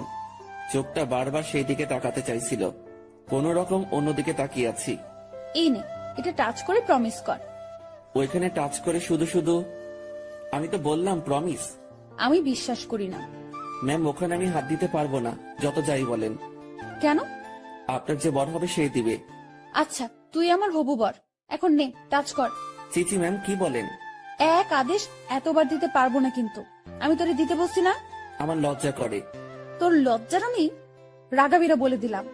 ম্যামের মাথা পুরো গেছে মনে হয়, না হলে এসব কথা বলছে তাও আমাকে। উনাকে জিজ্ঞেস করা ছাড়া কোনো উপায় নেই। ম্যাম, এমন করতেছেন কেন? আমার গালে এক থাপ্পড় দিয়ে বলল, আমি যেটা বলি সেটা না করে তুই আমাকে উল্টো প্রশ্ন করতেছিস। তাহলে কি ধরবো? তো ভাবছি মাইর খাবার থেকে ধরাই ভালো। আর সত্যি কথা বলতে, দেখার পর আমি লোভ সামলাতে পারছি না। আমি ওনার নাভির উপর জাস্ট হাতটা রাখলাম। উনি একবার চোখ বন্ধ করে আবার চোখ খুললেন। চুপ কেন? কথা দিলাম যাব না। গুড, এখন হাত সরিয়ে নে। ও সরি ম্যাম, আমার থেকে দূরে গেলেও আমি বাঁচলাম। উনি আবার বলতে শুরু করলেন, বাবাকে চ্যালেঞ্জ করে আসছি, তোকেই বিয়ে করব আমি। ও আল্লাহ, না ম্যাম, এটা কি বলছেন আপনি? তুই বুঝবি না, আমি তোকে টাকা দেওয়ার পরেই ঝগড়াটা লাগছে। আমাকে নিয়ে পরিবারের সাথে ঝগড়া করতে গেছেন কেন? ওরা আমার চরিত্র নিয়ে কথা উঠাইছে, তারপর আমাকে বলেছে তোর সাথে নাকি আমার প্রেম আছে। আচ্ছা, মাথা ঠান্ডা করেন। হ্যাঁ, তোকে আমাদের বাসায় নিয়ে গেলে আমার মাথা ঠান্ডা হবে। ও আল্লাহ, এবার আমি শেষ। ম্যাম, কি বলেন এগুলা? আমি কেন? ঝগড়ার সময় বলেছি আমি তোকে ভালোবাসি, তোকেই বিয়ে করব, আর তুই আমাদের বাসায়ই থাকবি। মানে আপনি আমার উপরে যাওয়ার টিকিট নিয়ে আসছেন, তাই না? জানি না, ব্যাগপত্র গুছিয়ে নে আর আমার সাথে চল। এইমাত্র বললেন জাস্ট না পালালেই হবে, এখন আবার বলছেন আপনাদের বাসায় নিয়ে যাবেন। দেখে নিলাম তুই আমার উপর কতটা দুর্বল আর কতটা ভালোবাসিস। না, আপনি কি যে বলেন। আমি আপনাকে। সাধু, হইছে, অনেক হইছে। ড্যাব ড্যাব করে আমার দিকে তাকিয়ে থাকিস, আবার আমার নাভির দিকে তাকিয়েছিলি। আমি বুঝি না। ওনার যা কথার স্পিড, আমি পেরে উঠছিলাম না। এখন ওনার বায়না আমাকে তাদের বাসায় নিয়ে যাবে। আর যাই হোক, নিজের জানটা অকালে চলে যাক সেটা আমি চাই না। আমি তো যাবনি, সেটাই মনে মনে ঠিক করলাম। এখন ম্যামকে বোঝাতে হবে, ম্যাম আমি যাব না। রুমে ছুরি নেই? কি করবেন? হাত কাটবো আমার। এই না, তোর সাথে কথা নেই, ব্রেকআপ, যা। তুই মানা করার কে? ছুরি কই সেটা বল। না না ম্যাম, যাব আমি। দ্রুত তোর কাপড় গুছিয়ে ব্যাগে ওঠা। ওকে ওকে, উঠাচ্ছি। না, তুই ভাঁজ করে দে, আমি উঠাচ্ছি। আমি কাপড়গুলো ভাঁজ করে দিচ্ছি আর ভাবছি, এইরকম জেদ ধরা ভালোবাসার জন্য আমি তার সাথে চলে যাচ্ছি। এটা কি ঠিক হবে? আমি ইরাকে ভয় ভয় বললাম, ম্যাম একটা কথা। বল। দেখেন, এরকম জেদ ধরা ভালোবাসা নিয়ে আপনার সাথে যাচ্ছি, এর কি কোনো গ্যারান্টি আছে? নাকি সময় শেষ হলে, জেদ শেষ হলে তাড়িয়ে দিবেন? ইরা কেমন ঢং করে আমার দিকে তাকালো, মাথায় দুটো হাত রেখে বলল, আমাকে কি আগের দিনের গ্রামের মাতব্বর মনে হয় যে 4-5টা বিয়ে করব? বিয়ে একটাই, আর ভালোবাসা একটাই। আপনি কি আমাকে ভালোবাসেন? না। তো নিয়ে যাচ্ছেন কেন? একসাথে থাকতে থাকতে ভালোবাসাটা হয়ে যাবে। আচ্ছা চলেন। দাঁড়া, কিছু কথা বলে নি। জি বলেন। আমাদের তো জয়েন্ট ফ্যামিলি, বাসায় প্রায় 50 জনের বেশি মেম্বার আছে। কেউ যদি বলে তুই কি কাজ করিস, কি বলবি তখন? এখন তো বেকার, কি আর বলবো, বেকারই বলতে হবে। না, তুই যে পিয়নের চাকরি করিস সেটা বলবি। চাকরিটা তো নেই। আছে। আপনি বললেই হলো নাকি? স্যার আমাকে মানা করে দিয়েছে। কোম্পানির 60% শেয়ার আমার। মালিক তাহলে কে? জি আপনি। আজ বাসায় আমার সাথে থেকে কাল সকালে দুজন একসাথে অফিসে যাব, ঠিক আছে? জি ম্যাম, ঠিক আছে। জানটা হাতে নিয়ে ওনার সাথে রওনা দিলাম। ম্যাম কখন কি করে বোঝা বড় দায়। তার মাথায় যে কি করে আল্লাহ জানে, আর উনিই জানেন। উনার বাসার দিকে যতই অগ্রসর হচ্ছি, ততই বুকের ধুকপুকুনিটা বাড়ছে। ম্যামের বাবাকে অফিসে দেখেই যে ভয় পেয়েছি, এখন তার সামনে থাকতে হবে, তাও আবার তার মেয়ের হবু জামাই হয়ে। ভাবতেই সারা শরীরে লোমগুলো দাঁড়িয়ে যাচ্ছে। উনার বাসায় পৌঁছে গেলাম। গাড়ি যেখানে পার্ক করলো সেখানেই আরো অনেকগুলো গাড়ি। বাসাটা দেখে মনে হয় না এত লোক এখানে থাকে। এই, তুই আমার পিছু পিছু থাকবি, ওকে? জি ম্যাম, ওকে। বাসার ভেতরে ঢুকলাম। বসার ঘরে সবাই বসে আছে, কেউ কেউ আড্ডাতে মেতে আছে। আমাদেরকে দেখে সবার কাজ করা বন্ধ হয়ে গেল। আমি মাথা নিচের দিকে দিয়ে আছি, কারো দিকে তাকানোর সাহস নেই। এই ম্যামের জন্য আমি এই পরিস্থিতিতে পড়েছি। আমি ম্যামের কথা কেন শুনতেছি? আমি কি ওনাকে মনের অজান্তে ভালোবেসে ফেলেছি? না, ভাবনা ঢুকলে চলবে না। এখন অ্যাক্টিভ থাকতে হবে। ম্যাম যেটা বলবে সেটাই করতে হবে। ধীরে ধীরে বাসার সবাই চলে আসলো। ওনার বাবা মা তো প্রথম থেকেই এখানে ছিলেন। এই যে আমি আমার বরকে এনেছি, আজ থেকে ও এখানেই থাকবে। কেউ যদি আমাকে বাসা থেকে বের করে দেওয়ার কথা ভাবো, তো আমার সম্পত্তি বুঝিয়ে দিয়ে তারপর বের করে দিও। তুই আমার মেয়ে। দেখো, ওর জেদ খুব। তুমি কিছু বলো না, ও ঠিক হয়ে যাবে। আর এই ছেলে তোর আমি। আমার দিকে তাকিয়ে কথা বলছে। আমি তো ভয়ে শেষ। ইরা, মা, তুই ওকে নিয়ে উপরে যা। ম্যাম আমাকে নিয়ে তার রুমে আসলো। অমায়িক সব সাজগোজ, রুমটা এত সুন্দর যে যেদিকে তাকাচ্ছি অবাক হচ্ছি। আমি তো রুম দেখাতে ব্যস্ত। ম্যাম তখন আমাকে বললেন, তুই বিছানায় উঠে থাক, আমি আসছি। ম্যাম কই যান আপনি? নিচে। আমার ভয় করে কেউ এসে আমাকে মেরে ফেলবে। আরে পাগলা, কে মারবে? আপনার ওই পুলিশ চাচা। উনি বাসায় নেই, আর আমি নিচে যাব আর আসবো। আচ্ছা। ইরা চলে যাওয়ার পর রুমটা ভালোভাবে দেখছিলাম। দেখতে দেখতে বিছানায় বসে পড়লাম। বিছানাটাও বেশ নরম। বসার সাথে সাথে কেমন যেন একটা নরম তুলতুলে ভাব। হঠাৎ ইরার মা রুমে প্রবেশ করলেন। আমি তাকে দেখে দাঁড়িয়ে গেলাম। উনি আমার কাছে এসে বললেন, বাবা, নাম কি তোমার? জি শুভ। ও, ইরা হয়তো পাগলামি করে এমনটা করেছে। তোমার বাবা মা, ফ্যামিলি আছে, তারা এসব শুনলে সমস্যা করবে। তুমি বিকেল পর্যন্ত থেকে চলে যেও, একটু পরে ওর রাগ কমে যাবে। আমি কিছু বলার আগেই রুমে ঢুকতে ঢুকতে ইরা বলল, ওর বাবা মা নেই, বিকেল পর্যন্ত রাখার জন্য ওনাকে আমি নিয়ে আসিনি। আর তোমাকে এসব বলতে কে বলেছে? দেখ ইরা, তোর বাবাকে তুই তো চিনিস। বাবাও আমাকে চেনে। বাইরের একটা ছেলে ধরে এনে এইভাবে বাসায় ঢুকানো ঠিক হয়নি। লোকে খারাপ বলবে, সমাজ খারাপ বলবে। তো তোমরা সবাই আমাকে ওইসব বলেছিলে কেন, যে ওর সাথে আমার রিলেশন আছে? আচ্ছা, আমরা সবাই তোর কাছে ক্ষমা চেয়ে নিব। এখন তুই ছেলেটাকে বিদায় কর। না, ওকে আর কিভাবে বিদায় করব? ও আমাদের এখানেই থাকবে। মানে? আমার রাগটা কমে যাক, আমি বাবার সাথে কথা বলে নিব। তুমি যাও। তুই এখনই এসে তোর বাবার সাথে কথা বল। যাও তুমি, আমি আসতেছি। ইরার মা চলে যাওয়ার পর, ম্যাম আমি বলি কি, আপনার রাগ কমে যাওয়ার পর আমি চলে যাব। পরিবারের সাথে এমন করতে হয় না। সবাই যেটা বলে সেটার মধ্যে থাকাই ভালো। তোর থেকে ভালো বুঝি আমি। জি ঠিক আছে। তুই যে চলে যেতে চাস, তাহলে আমাদের বন্ধুত্বের কি হবে? এরকম বন্ধু পাওয়া অনেক মুশকিল। এখন পেয়েছি, কাছে রাখার চেষ্টা করব। তুই এখান থেকে যাওয়ার কথা মুখে আনবি না। আচ্ছা ম্যাম আমার সাথে কিছু সময় কথা বলে তার বাবার কাছে যায়। সেখানে তার বাবার সাথে অনেক কথা হয়, আর সেগুলো আমাকে এসে ম্যাম বলা শুরু করলো। শোন, তোর চাকরি কনফার্ম। ড্রাইভিং করতে পারিস? না। ও আচ্ছা, বাবাকে সত্যি কথাটা বলে দিয়েছি। আর রাগের মাথায় তোর সাথে অনেক কিছুই করে ফেলেছি। তুই মন খারাপ করিস না। আর তুই আমার বন্ধু, তোকে দূরে সরিয়ে দেব না, কাছেই রাখছি আমার ড্রাইভার হিসাবে। আমি যেখানেই যাব তুইও সেখানে। খুশি তো? ম্যাম এত কিছু করলেন, আমার তো এ বাসার লোকজনদের দেখলে ভয় করে। আরে পাগল, ভয় কিসের? আর তুই থাকবি তো আমার সাথে, একা একা তো না। হুম। আর তোর থাকার জায়গাও আমার খুব কাছে। মানে? মানে পাশের রুমে। আমার রুম থেকে তোর রুম যেতে বাইরে দিয়ে ঘুরে যেতে হবে না। 2 রুমের মাঝেই একটা দরজা আছে, দেখবি? আয়। ম্যাম আমাকে নতুন রুমটা দেখিয়ে দিল। ম্যামের কোনো বান্ধবী আসলে এই রুমেই থাকতো। বন্ধু হিসেবে এটা আমার জন্য ফিক্সড। সেই যে এসে রুমে ঢুকেছি, বের হওয়ার নামই নেই। কিভাবে বের হব? বাইরে বের হওয়ার কথা মনে হলেই হাত পা ঠান্ডা হয়ে আসে। এই বাসার মানুষকে বড্ড ভয় হয়, তবে আমি জানি না তারা কেমন। বিকেল বেলা ম্যাম আমাকে নিয়ে বের হয়। ম্যাম গাড়ি চালাচ্ছে আর ধীরে ধীরে আমাকে সবকিছু শিখিয়ে দিচ্ছে। মন দিয়ে সব দেখছিলাম আর শুনছিলাম। সন্ধ্যায় আবার বাসায় ফিরলাম। বাসার কাজের লোকটা আমার খাবার রুমে এসেই দিয়ে যাচ্ছে। তার মানে বাকিদের সাথে খেতে হবে না। বাঁচা গেল। ম্যাম তার রুমে বসে অফিসের কাজ করছে, আর আমি আমার রুমে বসে কোনো কাজ নেই, একবার রুমের এপাশ থেকে ওপাশে যাচ্ছি, কখন আবার রুমের জানালা খুলে দিয়ে দাঁড়িয়ে থাকি। আমার তো আবার প্রকৃতি দেখার অভ্যাস। আর একটু রাত হলো, এবার নজর গেল নিজের ব্যাগের দিকে। ব্যাগ থেকে কাপড় এখনো বের করা হয়নি।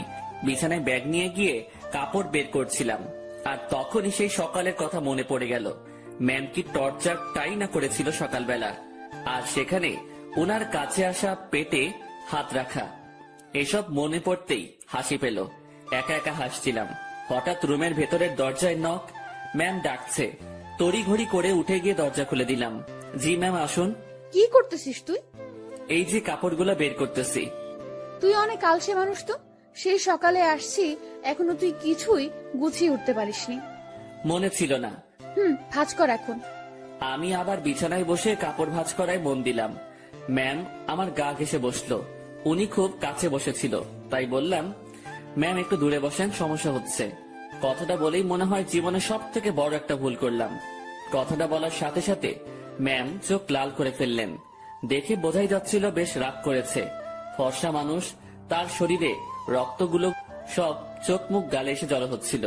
দেখে এমনটাই মনে হচ্ছে। উনি উঠে দাঁড়ালেন আর তার রুমে চলে গেলেন দরজা না লাগিয়ে। আমি বিছানায় বসে আছি, ভাবছি ভুল যা করার তা তো করেই ফেলেছি। আমার জীবনে সুখ নেই, শুধু সমস্যা আর সমস্যা। কাপড় আর ব্যাগ ফেলে রেখেই পা টিপে টিপে তার রুমের দিকে এগোতে থাকলাম। উকি দিয়ে দেখি আমার মতোই জানালা খুলে দাঁড়িয়ে আছে, বারবার চোখ মুছছে। ওনার রাগ ভাঙাতে ওনার খুব কাছে গিয়ে দাঁড়াতে হবে, তাছাড়া এর বিকল্প কোনো উপায় নেই। আমি পা টিপে টিপে তার কাছে গেলাম। উনি কিছু বলছেন না, হয়তো টের পেয়েছেন আমি আসছি। উনি যে চালাক মানুষ, আমার রুমে প্রবেশ করা অবশ্যই টের পেয়েছেন। আমি তার পাশে গিয়ে দাঁড়াতেই, আপনি আপনার রুমে যান, নয়তো খারাপ কিছু হবে। দুঃখিত, আমার ভুল হয়েছে। আমি আপনাকে আপনার রুমে যেতে বলেছি। আমি আরেকটু কাছে গিয়ে দাঁড়ালাম, কিন্তু তার শরীরের সাথে স্পর্শ লাগেনি। রাগ উঠায়েন না আর। আচ্ছা, ইংরেজি ভাষায় বলতেছি, সরি। তোর সরির আমি। তুই যাবি এখান থেকে? একটু তো দূরেই যেতে বলেছি, তাতেই এত রাগ করতে হবে? আমি তো দূরের মানুষ, দূরেই থাকবো, তাই না? না, কাছের মানুষ। না না, কাছের মানুষ তো দূরে থাকে না, কাছেই থাকে। সরি, আমি বুঝতে পারিনি। আমার বলাটা ঠিক হয়নি, আপনার কাছে আসাটা ঠিক ছিল। রাত হয়েছে, রুমে গিয়ে ঘুমিয়ে পড়ো, সকালে অফিস আছে। রাগ কমেছে তো আপনার? কমে যাবে। এত অভিমানী আমি কখনো দেখিনি। আমি নিজেই নিজেকে প্রশ্ন করলাম, আমি ভুল করছি না তো? উনি এত বন্ধুত্বের কথা বলতেছেন, আমি তো তার ডাকে একটুও সাড়া দিচ্ছি না। আমার কি দূরে থাকাটা ঠিক হচ্ছে? উনি তো তার বন্ধুর জন্য অনেক কিছুই করেছে, আমি তো কিছুই করতে পারলাম না, বা এখনো কিছু করিনি। আমি কি তার বন্ধুত্বের ভালোবাসায় সাড়া দিব? মনের সাথে বোঝাপড়া যখন শেষ হলো, তখন আমি তার ডান হাতটা আমার দু হাতের মধ্যে রেখে বললাম, এই তো কাছে এসেছি, আর দূরে যাওয়ার কথা বলবো না। অমন ভুল কখনো হবে না, সরি। সত্যি তো? ওনার কণ্ঠ শুনে মনে হচ্ছিল অভিমানটা অনেকটাই কমেছে। কেন যে ম্যাম এমনটা করে? ম্যাম, এখন যাই তাহলে। কাছে থাকতে ভালো লাগছে না। আপনি তো বললেন কাল অফিস আছে, আমাকে ঘুমাতে বললেন। পরে ঘুমাবি। ম্যাম আনমনে জানালা দিয়ে বাইরে তাকিয়ে আছেন। তার ডান হাতটা তখনই আমার দু হাতের মধ্যে এক অন্যরকম ভালো লাগা কাজ করছিল তখন। সেটা যে কি আমি ঠিক বলতে পারবো না। আমি ম্যামের মুখের দিকে তাকালাম, দেখি মিটিমিটি হাসছে। আমি তার হাসি দেখে প্রশ্ন করেই বসলাম, এভাবে আনমনে বাইরে তাকিয়ে কি দেখেন? বাইরে কি দেখি?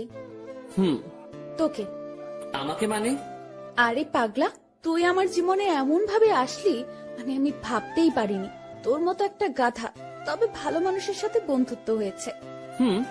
তবে আমার পোড়া কপাল। কেন? তুই আমাকে দেখে ভয় করিস, তেমন কথা বলতে চাস না।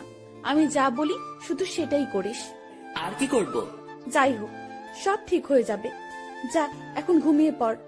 আচ্ছা, গুড নাইট। Good night. পরদিন সকালবেলা থেকে অফিস করা শুরু করলাম। ম্যামের সাথে সবসময় থাকা, উনি যা বলে সেগুলো শোনা এবং করা, এগুলোতেই ব্যস্ত। দিনকে দিন যাচ্ছিল, আমার অবস্থা ততই ভালো হচ্ছিল।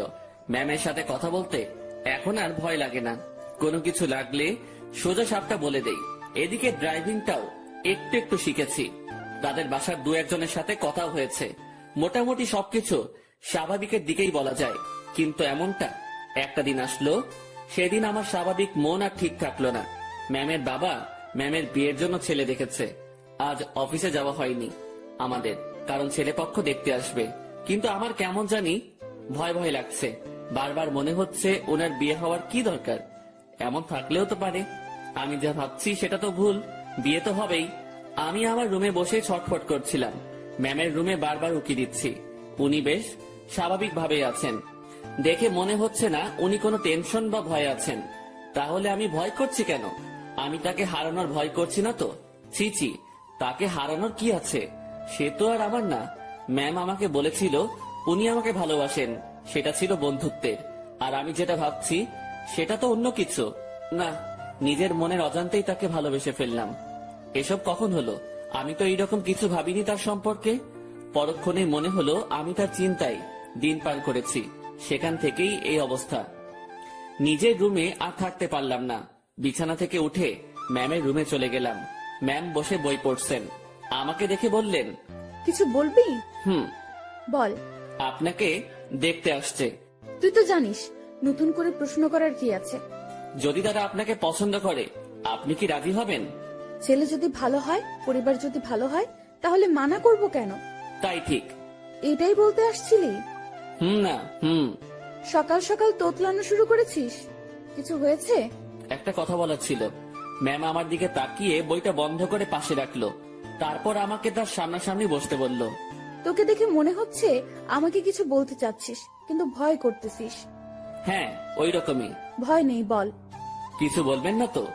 আরে আমি তোর বন্ধু না, তোকে কি বলবো পাগল। ভয় নেই, বল। আপনি আপনার বাবাকে বলে বিয়েটা ক্যান্সেল করে দেন। ওই বিয়ে তো ঠিকই হয়নি, এখনই কিভাবে ক্যান্সেল করে দিব? আর কেন ক্যান্সেল করব? আরে আপনি চলে গেলে আমি কিভাবে থাকবো? ওই কিভাবে থাকবি মানে? তুইও থাকবি বাসার বাকি যারা যেভাবে আছে সেভাবে। আমাকে ছাড়া আপনি কি থাকতে পারবেন? ম্যাম আমার দিকে এক দৃষ্টিতে তাকিয়ে আছে। আমার কথা শুনে হয়তো সে অবাক হয়েছে। এই বাসায় বিয়ে করেন মানে তোর মাথা গেছে নাকি? I love you. মুখ ফসকে হোক আর যেভাবে হোক কথাটা বলে ফেললাম। মনে মনে ভাবছিলাম বাংলায় বলবো, কিন্তু মুখ থেকে ইংরেজিতেই বেরিয়ে গেল। আমার কথা শুনে ম্যাম মিটি মিটি হাসতেছেন। তুই যা বললি ভেবেই বলেছিস? না, কেন? ভাবার কি আছে? আমার যেটা নিয়ে ভয় হয়েছে সেটার জন্য বলেছি এটা। কি নিয়ে ভয় হয়েছে? আপনার চলে যাওয়া। আমি চলে গেলে তো কি হয়েছে? তুই একটা বিয়ে করবি, তার সাথে থাকবি, সে তোর কেয়ার করবে। আপনাকে লাগবে। বাচ্চাদের মতো আবদার করতেছিস কেন? জানি না।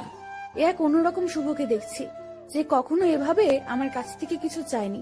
আচ্ছা কি লাগবে, কি জন্য লাগবে, সবকিছু বুঝিয়ে বল। আমি কিছু বোঝাতে পারবো না। আপনাকে লাগবে, আর আপনাকে ভালোবাসার জন্য লাগবে। আমার এমন কথা শুনে ম্যাম লজ্জায় তো শেষ, অন্যদিকে তাকিয়ে হাসতেছে। হাসি থামিয়ে বলল, তো এখন আমাকে কি করতে হবে? আপনি বোঝেন না? যতই বুঝি, কিন্তু আপনাকে বলতে হবে। কি করতে হবে বলেন। একবার তো বললামই যে ভালোবাসি, আর আমার কাছে থাকতে হবে। যদি বলি ভালোবাসি না? আমি চুপ করে রইলাম। এই কথার উত্তর দে। আমি কিভাবে আটকাবো? চলে যাবেন, আমিও চলে যাব। কোথায় যাবি? জানি না। ও, তো বলেন, ভালোবাসার বীজ কবে বপন করেছিলেন, আর সেটা থেকে চারা গাছ হলো কিভাবে? ইরা নামের একটা পাখি আমার জমিতে এসে তার মুখ থেকে ভালোবাসার বীজটা ফেলে দিয়ে চলে যায়, আর সেই বীজটাই। পুরোটা বলার আগেই ম্যাম হাসতে হাসতে শেষ। উনার হাসি দেখে আমার রাগ হচ্ছিল। আমি ওনাকে কিছু বোঝাতে যাচ্ছি, আর উনি হেসে উড়িয়ে দিচ্ছেন। উনি হাসি থামিয়ে বললেন, আজ সকালটা অন্যরকম ভাবে শুরু হলো। এমন হাসির কথা কখনো শুনিনি। উনার কথা শুনে বেশ লজ্জা পেলাম। হয়তো মনের কথাটা বলা ঠিক হয়নি। আমি তার সামনে থেকে উঠলাম আর নিজের রুমে যাওয়ার জন্য পা বাড়ালাম। ম্যাম ডেকে বললেন, কই যাস? ঘুম পাচ্ছে, ঘুমাবো। ঘুম নাকি রাগ? না, ঘুম। রাগ না ম্যাম, ঘুমই পাচ্ছে। আমার জানা আছে, তুই এখানে এসে বস। কথা না শুনলে বকা দিবে। বাধ্য হয়ে আবার তার সামনাসামনি বসলাম। আমার আর তোর মাঝে সম্পর্কটা কিসের? বন্ধুত্বের। তো আমি কি বন্ধুর কথা শুনে হাসতেও পারবো না? পারবেন। আর হাসলেন তো? কথার মাঝে এমন রাগ সুর ভাসতেছে। না, রাগ করিনি। আচ্ছা ভেবে দেখ তো, তুই যে আমাকে ভালোবাসার কথা বললি, সেটা নিয়ে আমি কি কোনো উপহাস করেছি?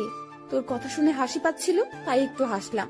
আর আমাকে যেটা বললি সেটার উত্তর না নিয়ে কই যাস? হ্যাঁ, আমি ভুলে বলে ফেলেছি, সরি। লাত্তি খাবি কুত্তা। ভালোবাসি বল। আপনি হাসবেন তাই বলবো না, আমার ভালোবাসার দাম আছে। ওরে বাবা, একটু হাসছি তাই কত রাগ। তো শুনি, আপনার ভালোবাসার দাম কত? সেটা আপনার না জানলেও হবে। আপনি বই পড়েন, আমি গেলাম। আমি চলে যাচ্ছিলাম, উনি আমার হাত ধরে ফেললেন, কেমন কান্না কান্না কণ্ঠে বললেন, ওই পাগল, আমি তোমার ভালোবাসা নিয়ে উপহাস করিনি তো। আপনি যে হাসলেন। না পাগল। ইরা আমাকে জড়িয়ে ধরে কান্না শুরু করলো আর অভিমানী কণ্ঠে বলল, প্রত্যেকটা গল্পে আমি তোমাকে প্রপোজ করি, তুমি কি করো? তুমি চুপ থাকো, তোমার জন্য ওয়েট করতে হয় আমার। এই গল্পেও তুমি অনেকটা লেট করেছো। আমার কি অপেক্ষা করে থাকতে কষ্ট হয় না? তুমি আমার জন্য কিছুই করো না, আর করতেও হবে না। শুধু ভালোবাসলেই চলবে। আর হ্যাঁ, রাগ দেখাও কেন আমাকে? রাগ শুধু তোমারই আছে, আমার নেই। আর কখনো যদি তোমার কথায় রাগের সুর পাই, তো তখনই ব্রেকআপ। উনি যা বললেন তাতে মুখের কথা কেড়ে নেওয়ার মতো। আচ্ছা, আমি বাবাকে তোর কথা একবার সিরিয়াসলি বলবো। না। কেন? উনি যদি মানা করে, আর আপনাকে যদি সরিয়ে বা আমাকে যদি। বন্ধুত্বের উপর বিশ্বাস রাখ। ইরা আমাকে ছেড়ে দিল, সেও বেশ চিন্তিত, সাথে আমিও। আমি ওই পরিস্থিতির সময় শুধু তার কথাই ভাবছিলাম, অন্য কোনো কিছুই মাথায় আসছিল না। দুপুরে ইরাকে দেখতে আসলো, দেখে চলে গেল। হয়তো তারা পছন্দ করেছে। পছন্দ না করে উপায় নেই, রুমে বসে হতাশ হওয়া ছাড়া আমার কোনো উপায় ছিল না।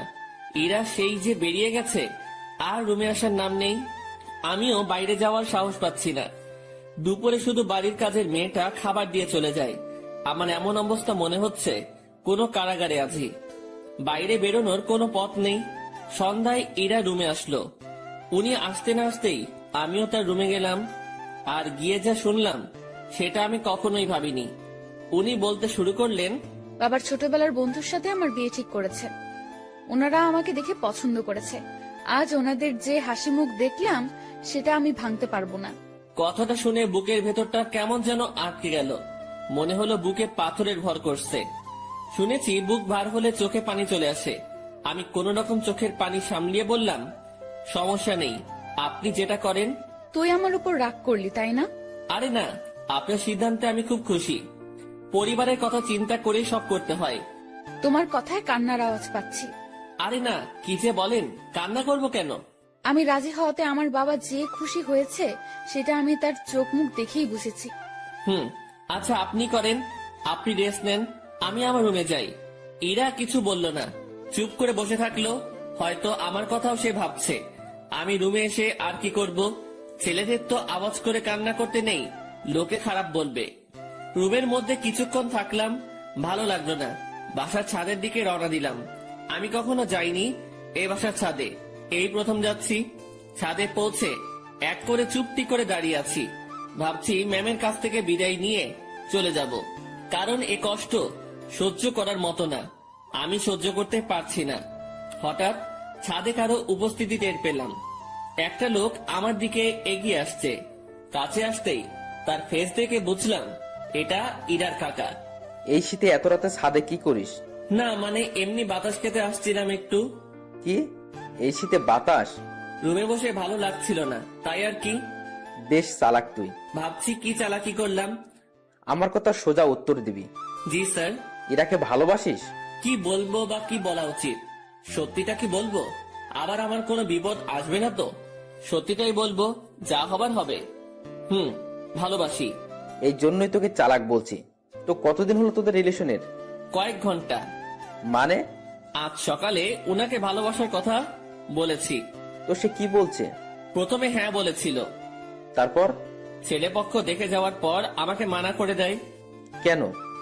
উনি এই বিয়েতে রাজি হওয়ায় আপনারা বাসার সবাই খুশি হয়েছেন অনেক। আপনাদের হাসি মুখ দেখে এসে উনি আমাকে মানা করে। বাহ, তুই তো বেশ সাহস নিয়ে আমার সাথে কথা বলছিস। ভয় করছে না তোর? আপনি তো সত্যিটা বলতে বললেন। তো তুই এখন কি করবি? চলে যেতে হবে এখান থেকে। রাতেই?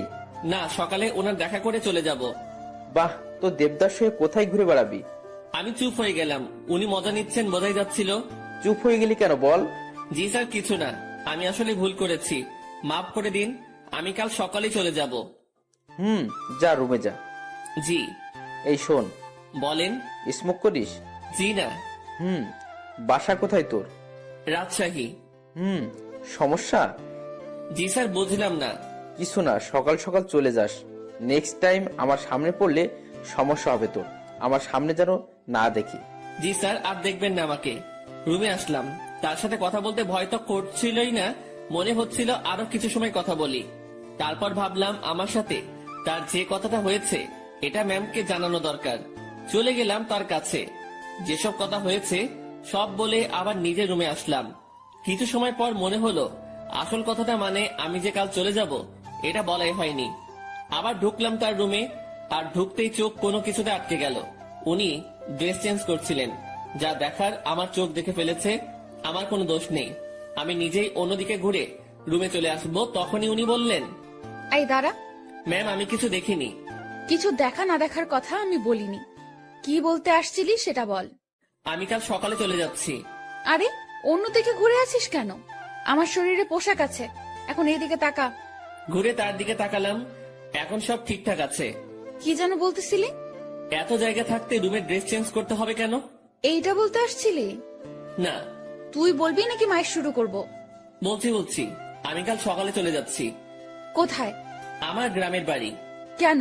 আমি এখানে থাকতে পারছি না, দম বন্ধ হয়ে আসছে। এতদিন তো দম বন্ধ হয়নি, আজ হচ্ছে কেন? দেখেন, ভালোবাসার মানুষটি চোখের সামনে থেকে এভাবে হারিয়ে যাবে, আমি এটা দেখতে পারবো না। তুই যদি যাস ব্রেকআপ করে তারপর চলে যাবি। ঠিক আছে, ব্রেকআপ। যা বলার বলে এসে কম্বল মুড়ি দিয়ে শুয়ে পড়লাম। ওনার কথা ভাবতে ভাবতে চোখের পাতাটা বন্ধ হয়ে গেল। রাত তখন কত হয়েছে আমি জানি না। আমার কম্বলের নিচে কাউকে অনুভব করলাম, কেউ একজন এখানে এসে শুয়ে আছে। নিজের ঘুম ভাঙাতে চোখ খুললাম, কম্বলটা মাথার উপর থেকে সরিয়ে দেখি ইরা আমার পাশে শুয়ে আছে। আমি উঠে বসাতে ফেল করে আমার দিকে তাকিয়ে আছে। উনাকে দেখে অবাক হয়ে যাই আমি। কয়েকদিন পরে যার বিয়ে, সে আমার রুমে আমার সাথে একই বিছানায় এসে শুয়ে আছে। এর মতলবটা কি? যেমন ছিলি তেমন করে শুয়ে থাক। আপনি এখানে কি করেন? দেখছিস না শুয়ে আছি? আপনার রুমে যান। এখানে কি? এটাও আমার রুম। এভাবে এত কাছে আসা ঠিক না। কোনটা ঠিক তোকে বলতে বলছি আমি? যেমনটা ঘুমিয়েছিলি তেমনটাই ঘুমিয়ে থাক। শোনেন, আপনি আমাকে কিছু বলতে দিল না। উনি উঠে আমার মুখ চেপে ধরলো, তারপর শুয়ে দিয়ে উনি আমার পেটের উপর বসে কম্বলটা আমার মাথার পেছনে গুজে দিল। তারপর তার ফোনের লাইট অন করে সাইডে রাখলো। ম্যাম তার পা দুটো ভাঁজ করে ভালোভাবে আমার পেটের উপর বসলো, তারপর তার হাত দুটো গালে রাখলো। বাইরে থেকে এই অবস্থা দেখে মনে হবে একটা ত্রিভুজের মতো, ভেতরে আলো থাকায় ছোট্ট একটা 3 কোণা ঘরের মতোই লাগছিল। তারপর, তোর সাহস কি করে হয় আমার সাথে ব্রেকআপ করার? আমি চুপ। শুভ, উত্তর দে, না হলে তোর খবর আছে। আপনার যাতে ভালো হয় সেই জন্যই করেছি। তুই ব্রেকআপ করার কে? করলে আমি করব। আমি করতে পারি না। তুই কেন করবি? ভালো তো আমি বাসি, ব্রেকআপ আমি করব। আর আমি কি ভালোবাসি না? আমার থেকে কম, সো তোর ব্রেকআপের কোনো দাম নাই। আচ্ছা, আপনি পেটের উপর থেকে নামেন, ব্যথা করতেছে। করলে করুক, আমি কি করব? আপনি যা করছেন সেটা ঠিক না। কি করতেছি আমি? এই যে এইভাবে বসে আছেন, আবার তোকে জ্ঞান দিতে বলেছি আমি। জি না। এরপর ইরা তার হাত দিয়ে আমার ঠোঁট স্পর্শ করা শুরু করলো, নাকে চোখে হাত বুলিয়ে দিল। আমি যে বসে আছি তাতে কি তোর বেশি কষ্ট হচ্ছে? না, কিন্তু এইরকম ভাবে হাত দিচ্ছেন এটা ভালো লাগছে না। I love you. নতুন বরকে বইলেন, কথাটা বলার সাথে সাথে গালে চর বসিয়ে দিল। আই লাভ ইউ টু বল, নয়তো আরো মারবো। টুট টুট টুট। কিসের টু টু? পুরোটা বল। ভালোবাসি আমিও। ওয়াও, খুব বলেছেন। চলো এখন রোম্যান্স করি। ম্যাম ওয়েট, কিসের রোম্যান্স? আমি তো আপনার বর না, এগুলো ঠিক হবে না। আপনি আপনার রুমে যান। আহারে, আমি তো রোম্যান্স করবই, সে বিয়ে হোক আর না হোক। ম্যাম, কি? ছেড়ে দেন না। ওলে, খুব ভয় লাগছে তোমার? ইরা বসা থেকে এবার আমার পুরো শরীরের উপর শুয়ে পড়লো। ভয়ে বুকের মধ্যে দুরুম দারুম শব্দ হচ্ছে। ইরা এবার আমার বুকের উপর হাত রেখে তাতে তার থুতনি রাখলো, আর বোকা বোকা গলায় বলল, ভয় নেই, এই যে তোমার কাঁধ থেকে মাথা পর্যন্ত আজ আমি এইটুকুতে আমি যা ইচ্ছা করব। উনাকে আখ থামাতে পারলাম না। ভেতরে ফোনের লাইট নিভিয়ে দিয়ে আমার ঘাড়ে আর গলায় তার ঠোঁটের স্পর্শ দেওয়া শুরু করলো। তার খোলা চুলগুলো আমার দিকে হেলেছিল, আর উনি তো তার কাজ করেই যাচ্ছেন। কিছু সময় পর, আমি তোমার বুকে এখন ঘুমাবো, সকালে আমাকে ডেকে দিও। আমি কিছু করতে পারি না। তুমি আবার করবা? তুমি মানে, সরি, আপনি যেগুলো করলেন। ওই না, তুমি কেন করবা? তুমি কিচ্ছু করতে পারবে না। হুম। রাগ। আরে না, কি বলেন, রাগ করবো কেন? সরি। ইরা ফোনের লাইট আবার অন করলো। উনি ওনার গলা থেকে ওড়নাটা সরিয়ে দিতে নিচ্ছিল, আমি থামিয়ে দিলাম। কি করছেন? তুমি না বললে কি যেন করবা? আপনার ওই গলাটুকুই লাগবে। হ্যাঁ, এই আমাকে কিছু করতে দিল না, আর এখন উনি বায়না ধরে বসে আছেন। লোভ তো আপনি ধরিয়েছেন। এই, আমার দোষ দিবা না একদম। লোভ সামলাতে পারো না তুমি? হুম। এই যে গলাটুকুই শুধু, এর নিচে আসলে মায়ের ওকে। আচ্ছা। কি মানুষ রে বাবা, নাও করে না। আমি উঠে বসে ওনার গলায় আমার ঠোঁটের স্পর্শ দিতে লাগলাম। ইরার মতো আমি বেশি সময় নিলাম না, একটু পরে বললাম, রুমে গিয়ে ঘুমিয়ে পড়ো। এটা আমার রুম। এখানেই থাকবে? হ্যাঁ। দুজন একে অপরের দিকে তাকিয়ে আছি। তাকিয়ে থাকতে থাকতে দুজনই কান্না করে দেই। ইরা আমাকে বলল, এই তুমি কান্না করতেছো কেন? এভাবে কখনো তো পাবো না। ধুর, পাগলকে বলে পাবে না। তুমি তো চলেই যাবে। আমি থাকার চেষ্টা করব। আর তুমি কান্না করতেছো কেন? বলা যাবে না। বলো না। পাগলটাকে অনেক ভালোবেসে ফেলেছি। ইরার আমার কপালের সাথে তার কপাল ঠেকালো। ওর চোখের পানি আমার মুখের উপর পড়ছে। অনেক কান্না হয়েছে। থামো। এখানে থাকবো না, করো না প্লিজ। আচ্ছা থাকো। তোমার বুকের উপর ঘুমাবো। হুম। রাগ করবে না তো? না। ইরা আমার গালের সাথে গাল লাগিয়ে শুয়ে পড়লো। দুজন ভোরে উঠবো, উঠে হাঁটতে বের হব। হ্যাঁ, তোমার কাকা আমাকে চলে যেতে বলেছে সকালে। ওনার সাথেই বের হব। কি? তোমাকে কিছু ভাবতে হবে না। উনি আমাকে দেখলে গুলি করবে। আমি যদি বলি জামাই বলে ডাকবে। মানে? তুমি যে বললা ওনার সাথে কথা বলছো, হুম। উনি আবার আমাকে কল করেছিল, আমি সব সত্যিই বলেছি। তারপর উনি কি বললো জানো? কি বললো? আমাদের বিয়ের দায়িত্ব উনি নিয়েছেন, সব উনি সামলাবেন। উনি তোমাকে অনেক পছন্দ করেছেন। কি জন্য? সেটা আমি কিভাবে বলবো? সত্যি কথা বলেছো, তাই মনে হয় ভালো লেগেছে তার। ও। আর কোনো কথা না, এবার শুধু ঘুম হবে, ঘুম ঘুম আর ঘুম হবে। চোখ বন্ধ করো পাগল। দুজনেই ঘুমিয়ে গেলাম। পরদিন ভোরে ইরা আমাকে ডেকে তুললো। তারপর হাঁটতে বের হলাম। পথে সত্যি সত্যি ইরার কাকার সাথে দেখা হলো। উনি আমাদেরকে দেখে মুচকি হাসলেন, কিন্তু কিছু বললেন না। এই চলো জগিং করি, ভুঁড়ি হতে দেওয়া যাবে না। ভুঁড়িওয়ালা বর আমার পছন্দ না।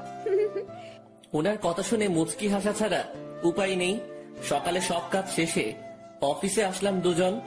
অফিসের কেউ এ ব্যাপারে কিছু জানে না, তাই কোনো সমালোচনাও হয়নি। এসব বিষয় জানলে কেউ না কেউ আমাকে জিজ্ঞাসা করতই। দুপুরের পর এক শার্ট প্যান্ট কোট পরা ভদ্রলোক ইরা রুমে ঢুকলো। লোকটিকে দেখে কেমন যেন সন্দেহ হচ্ছিল আমার। কিছু সময় পর ইরা আমাকে ডাকলো। যাক, সন্দেহ এবার দূর হবে। রুমে ঢুকে দেখি ম্যাম বেশ রাগান্বিত। জি ম্যাম, বলেন। এই যে এটাই আমার পাগল, দেখে নিন। আমি মনে মনে ভাবছি, হ্যাঁ, ম্যামের লাজ লজ্জা কিচ্ছু নেই, এইভাবে কেউ পরিচয় করিয়ে দেয়। তো কিছু বলবেন আর? এরকম একটা ছেলেকে আপনার পছন্দ? ওর কিছু আছে, দেখতে তো কেমন জানি লাগে। ওই আমার পাগলের মধ্যে কি আছে না আছে আমি জানি, আপনাকে বুঝতে হবে না। আপনি আসতে পারেন। ভেবে দেখেন, এর সাথে থাকলে আপনার জীবন নষ্ট হতে পারে। এই শালা, ভাষা খারাপ করবি না। জীবন নষ্ট হবে মানে? ম্যাম তো তাকে মারার জন্য উঠেছে। এতক্ষণে বুঝলাম এই লোকটাই ম্যামকে দেখতে আসছিল। ম্যাম যেভাবে মারার জন্য দাঁড়িয়েছে, লোকটি ভয়ে চেয়ার উল্টে পড়ে যায়। ম্যামকে থামিয়ে আমি উনাকে টেনে তুললাম। দেখছিস আমার পাগলের মধ্যে কি আছে? সে চলে গেল। ম্যাম, এইভাবে কেউ ভয় দেখায়? আরে ভাই বলিস না, মাথাটাই খারাপ করে দিছে। আমি কত বুঝালাম, বুঝলোই না। হুম। আমি বাইরে চলে আসছি। ম্যাম তখন পেছন থেকে ডাকলো। ওই আমার পাগল। জি ম্যাম, বলেন। উনি মুচকি হেসে বললেন, কিছু ফাইল কপি করতে হবে, একটু সাহায্য করবেন? আমি করে দিচ্ছি। আরে আমার রুমের মেশিনে কালি নেই, তুমি ম্যানেজারের রুম থেকে বের করে নিয়ে আসো। আচ্ছা। ইরা ফাইলগুলো আমার হাতে দিল। উনিও ফাইলটা ধরে আছেন, আমিও এক পাশে ধরে আছি। উনি ছাড়ছেন না। রাগ করলে নাকি আবার? ছি না ম্যাম, রাগ করবো কেন? এই যে কাজ করাচ্ছি। এটা তো আমারই কাজ। তোমাকে দিয়ে কাজ করাতে ইচ্ছে করে না গো। আমার কাজ করতে ইচ্ছে করে। স্যার যান, এখন এগুলো কপি করে নিয়ে আসেন। আর হ্যাঁ, আজ বাসায় ফিরতে রাত হবে, সন্ধ্যায় বাইরে গিয়ে খেয়ে এসে আবার কাজ শুরু করব, ঠিক আছে? আচ্ছা ঠিক আছে, সন্ধ্যায় দুজন বাইরে গিয়ে খেয়ে আসি, তারপর আবার কাজ শুরু। বিকেল থেকেই আমি ম্যামের রুমে বসে ওনার কাজ দেখছি মনোযোগ দিয়ে, মাঝে মাঝে কথা হচ্ছে। কাজ শেষের দিকে ম্যাম তখন বলল, আজ কি করব জানো? কি করবেন? এই যে তুমি করে বলো। কি করবা? এক জগ চা বানিয়ে দুজন রাত 10টার পর ছাদে যাব, কেন? গল্প করব। এই ঠান্ডায় ছাদে? রুমেই তো ভালো। আরে না, ছাদে আগুনের ব্যবস্থা করব, তুমি আমি পাশাপাশি বসে চা পান করব আর গল্প করব। আর স্যার, মানে আপনার বাবা যদি দেখে? ও পাগল রে পাগল, কাকা তো বাবাকে সব বলে দিয়েছে। বাবা আবার তার বন্ধুকে মানা করে দিয়েছে, আর সেই জন্যই ছেলেটি আমার কাছে আসছে রিকোয়েস্ট করার জন্য, যাতে আমি মানা না করি। তারপর তোমার কথা বললাম, তোমাকে দেখালাম। ও এই ব্যাপার? জি, এখন বাসায় সব চলবে। সব চলবে মানে? বাসায় চলো, বাসায় গিয়ে বুঝাবনি, ঠিক আছে পাগল? কাজ শেষে আমরা বাসায় আসলাম। প্রতিদিনের মতো আজ আমাকে আর একা খেতে হলো না, সবার সাথে বসে খাচ্ছি। বেশ ভয় নিয়েই টেবিলে বসে আছি। ধীরে ধীরে সবার সাথে পরিচিতি হলাম। খাওয়া শেষে ইরার বাবা আমাকে ডেকে বাইরে নিয়ে গেলেন। দেখো, বাসার সবাই তোমাকে মেনে নিচ্ছে, শুধু আমি বাদে। এর পেছনে কারণও আছে।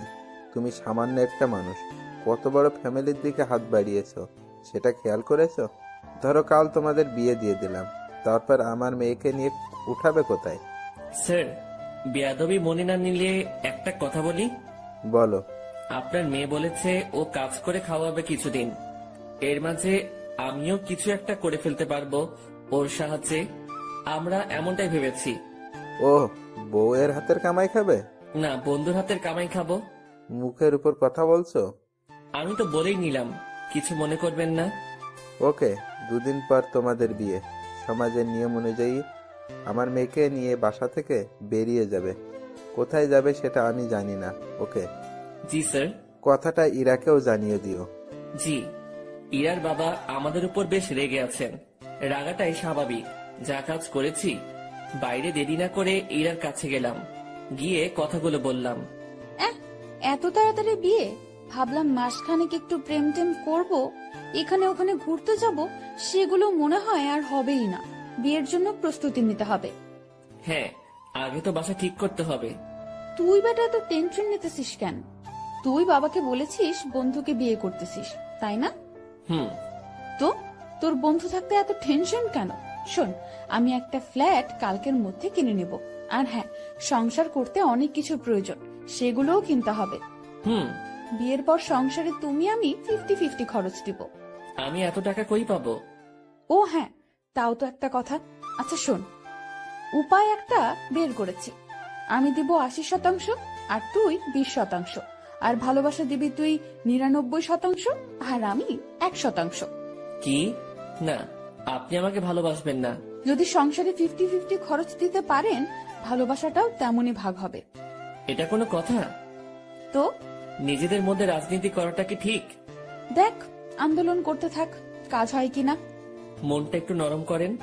আপনি যদি আমাকে 100% ভালোবাসা দেন, তো ভালোবাসার পিপাসায় আমি তো মারা যাব। ওই মুখে ওসব মারা যাওয়ার কথা আনবি না। জি ম্যাম। যা রুমে গিয়ে ফ্রেশ হয়ে নে। আচ্ছা। ফ্রেশ হয়ে দরজা লাগিয়ে দিলাম, কারণ দরজা খোলা থাকলে আজ আর ঘুমাতে দিবে না। ঘুম প্রায় চলেই আসছে, সেই সময় ডাকাডাকি শুরু করলো। মুখে বিরক্তি নিয়ে দরজা খুললাম। ওই এখনই ঘুমাচ্ছিস কেন? চা রেডি, চল ছাদে যাব। ওকে চলেন। ঘুমের 12টা বেজে গেল। দুজনে গিয়ে ছাদের মাঝখানে কিছু কাঠখড়ি দিয়ে আগুন জ্বালিয়ে নিলাম। ওনার সব কথা শুনতে হচ্ছে। এদিকে আমার নাজেহাল অবস্থা। নিচে থেকে উপরে এতগুলো কাঠখড়ি আনা, তাও আবার চোখে ঘুম নিয়ে প্রচন্ড রকমের বিরক্ত লাগছিল। আমি আর ইরা আগুনের খুব কাছাকাছি বসলাম। সে আমার শরীর ঘেঁষে বসলো। সে জগ থেকে একটা কাপে চা ঢাললো, তারপর কাপটা আমার হাতে দিয়ে বলল, আগে তুমি খাও, এই পুরোটা না, কিন্তু জাস্ট এক চুমুক, তারপর আমি, তারপর আবার তুমি খাবে। ইরা কথাটা বলে আমার হাতের মধ্যে দিয়ে হাত দিয়ে জড়িয়ে নিল। আমি এক চুমুক খেলাম, আর তারপর উনার মুখে ধরলাম। আমি যে জায়গাটায় ঠোঁট লাগিয়েছিলাম, ঠিক সেখানে সে ঠোঁট লাগিয়ে চা খেলো। খাওয়া শেষে ইরা আমার কাঁধে মাথা রাখলো। ওই একটা গল্প বলো। রুমে গিয়ে বলবো নি? জি না শুভ সাহেব, এখানে বলেন। কি বলবো মাথায় আসছে না। আনরোমান্টিক একটা বর। তোমার কিছু বলতে হবে না, আমিই বলছি শোনো। গান বলবো, ভালোভাবে শুনবা। বলো। আমার কাছে তুমি মানে 7 রাজার ঘর, আমার কাছে তুমি মানে অন্যরকম, আমার কাছে তুমি মানে আমার পোষা পাখি, দিনে রাইতে বুঝিয়া তোমায় আমি দেখি, তোমার কাছে হয়তো বন্ধু আমি কিছু না, তাই তো তোমার স্বপ্নে বন্ধু আমি আসি না। এই ওয়েট ওয়েট, আমি ইরাকে গানের মাঝে থামিয়ে দিলাম। কি হয়েছে, থামালে কেন? তুমি আমার স্বপ্নে আসো তো? আরে গাধা, এটা গানের লাইনে আছে তাই বলছি। আমি তো জানি তুমি আমাকে কেমন ভালোবাসো। তুমি গানটা পারো? ও দারুণ, তাহলে চলো একসাথে গাই। তারপর থেকে শুরু করলাম, আমি মানে তুমি আর তুমি মানে আমি, আমার কাছে আমার চেয়ে বন্ধু তুমি দামি। গলা ফাটিয়ে দুজন গান করলাম। আমাদের আওয়াজ শুনে ছাদে ছোট বড় সবাই এসে হাজির। আমরা সবাই গোল হয়ে বসলাম। আগুনটাও বড় করা হলো। তারপর সবাই মিলে আবার গান ধরলাম। রাতটা যে এমন হবে কখনো কল্পনাও করিনি। বাসার সবাই এসেছে, শুধু ইরার বাবা বাদে। আড্ডা শেষে রুমে আসলাম। ইরা তার রুমে গিয়ে ঘুমিয়েছে, আমি আমার রুমে শুয়ে পড়লাম। পরদিন সকালবেলা অফিসে গেলাম দুজন। আগের দিনের মতো ডিউটি করে রাতে বাসায় ফিরলাম। এখন আমি একা রুমে থাকি না, বাসার সবার সাথে আড্ডা দিয়েই কথা বলি। দিন দিন আনন্দগুলো বাড়ছিল। কথায় আছে, আনন্দ সুখ বেশি সময়ের জন্য নয়। সত্যি তাই। ইরার বাবা এসে আমাকে জানিয়ে দিয়ে গেলেন কাল আমাদের বিয়ে, আর কালকে আমাদের বাসা ছাড়তে হবে। আমি আর ইরা বসে বসে ভাবছি কি করা যায়। দোস্ত শোন, এভাবে লাভ নেই, ব্যাগ গুছিয়ে ফেল। তাহলে আমরা কাল চলে যাচ্ছি? হ, যাচ্ছি। অন্য কারোর সাথে বিয়ে হলে তো যেতেই হতো, তাই না? তো ব্যাপারটাকে স্বাভাবিক নেওয়ার দরকার না? হ্যাঁ ঠিক বলেছেন। এখানে আমার সম্পত্তির দাবি নিয়ে থাকতে পারতাম, বাট ঠিক হবে না। ওসব ব্যাপার নিয়ে কথা না বলাই ভালো। ওনাদের ভালোবাসা নিয়েই আমরা বাসা থেকে চলে যাব, ওটাই আমাদের সম্পত্তি। তো যা, তোর ব্যাগ গুছিয়ে নে। রাতে ব্যাগপত্র গুছিয়ে নিলাম। সকালবেলা আমাদের বিয়ে হলো। আমার পক্ষ থেকে ইরার কাকা মুরব্বি হলেন। বিয়ের সব কাজ শেষে খাওয়া দাওয়া শেষ, এবার আমাদের যাওয়ার পালা।